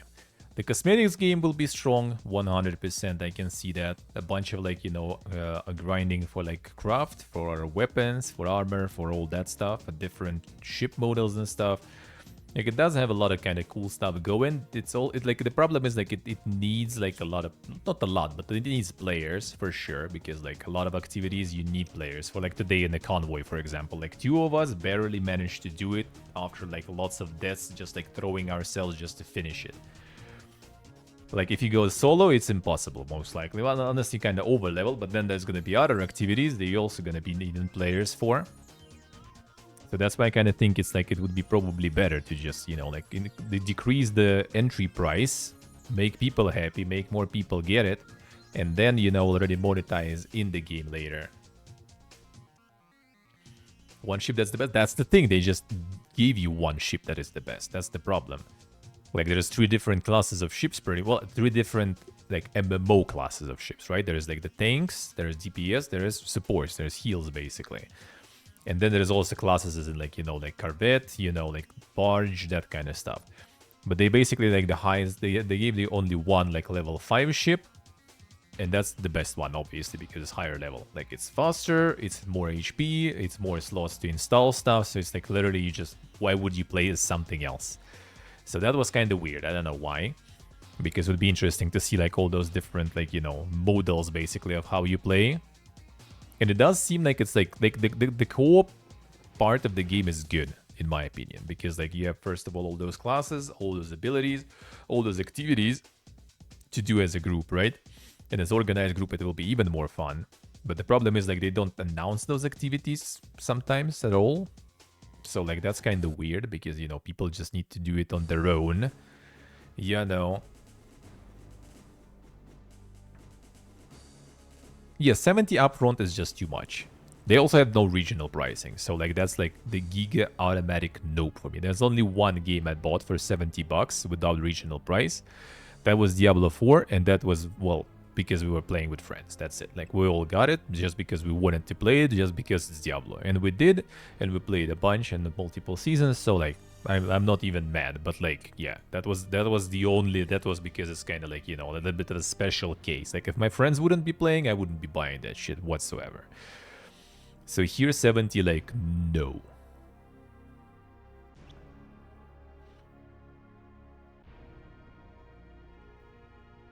Yes, he's Steve. Oh, the big boy forts too. All right, yeah.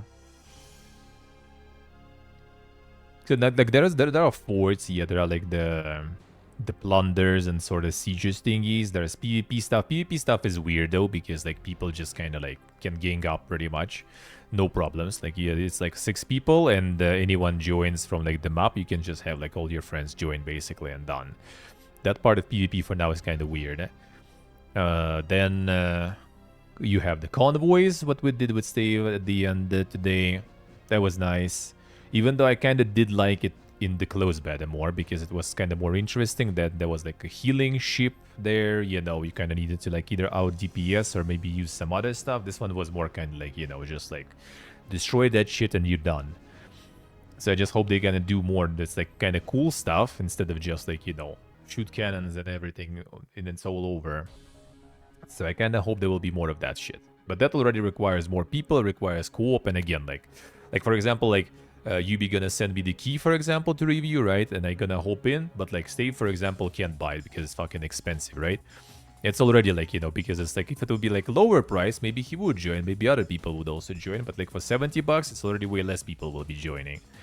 Even 80, yeah, because he's on PlayStation. PlayStation is fucking 80 even. In euro, not dollars too. So like, it's ridiculous. It's too much, I feel. Like, yeah, they should go for like 40 to start, and then down the line, couple of years later, maybe like roll out some expansion or something. That would be probably better. When game is kind of like stable already, sure, go for it. Like, don't do the New World. New World was a little too fast with that. They like but only just managed to kind of get the game, you know, to the top, and instantly, you know, like, let's go, instant big DLC. Well, big in price DLC, but shit in content DLC, and it all fell back again. So I need to be careful with that too. But yeah, I feel like they could do this better. They could do this better. Not to mention, there is also the version with 3 days early launch, FOMO tax, you know, Battle Pass included. That is even more money.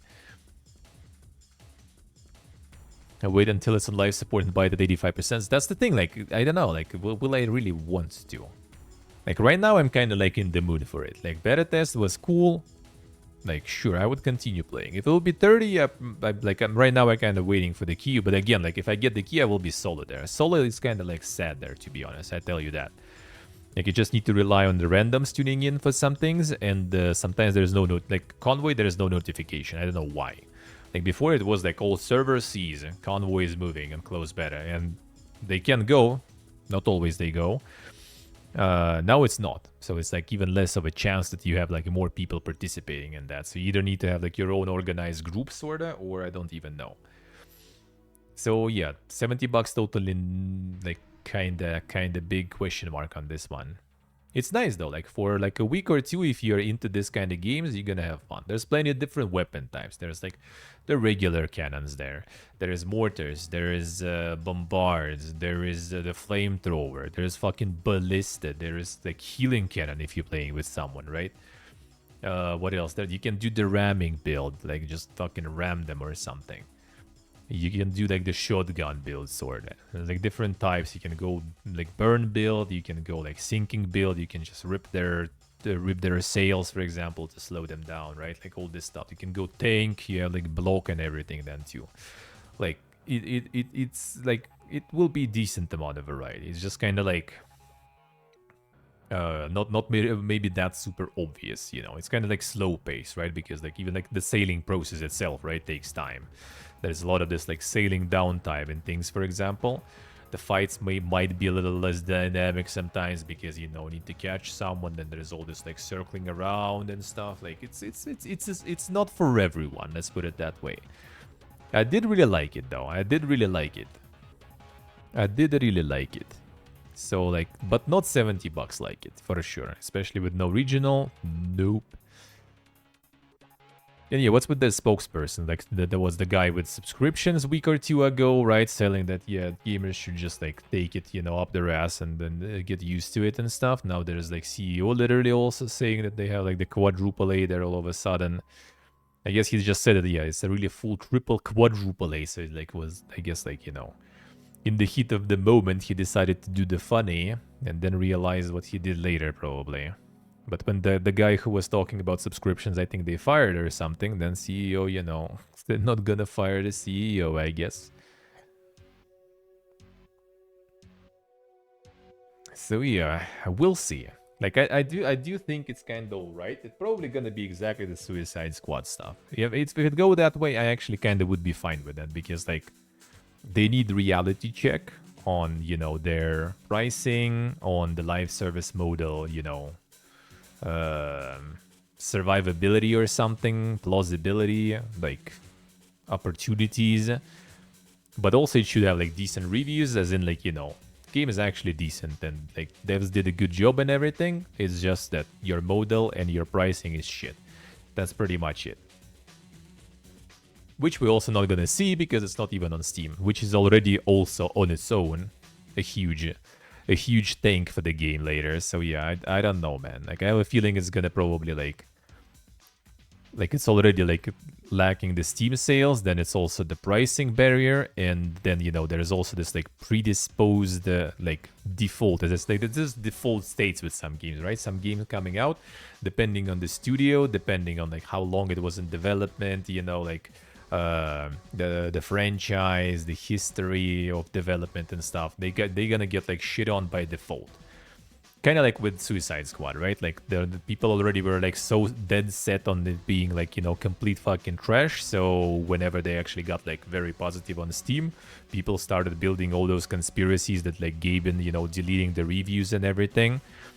While in fact it's just kind of like, well, like people saw what the game is about. They have like 10,000 people playing, so everyone who didn't like the game, they just didn't buy it in the end. So it's simple solution, simple solution to the conspiracy, I feel. The people who didn't like, they just didn't buy because of early access and everything. They saw the Fiesta, they just said no and left. But there is this like default state, like Skull and Bones is one of those. Like people already, because Ubisoft had enough shit going for sure. Doesn't mean you probably should shit on all other games and everything though. And yeah, because of all the development cloud Fiesta, all the delays and stuff and everything, they get clowned on.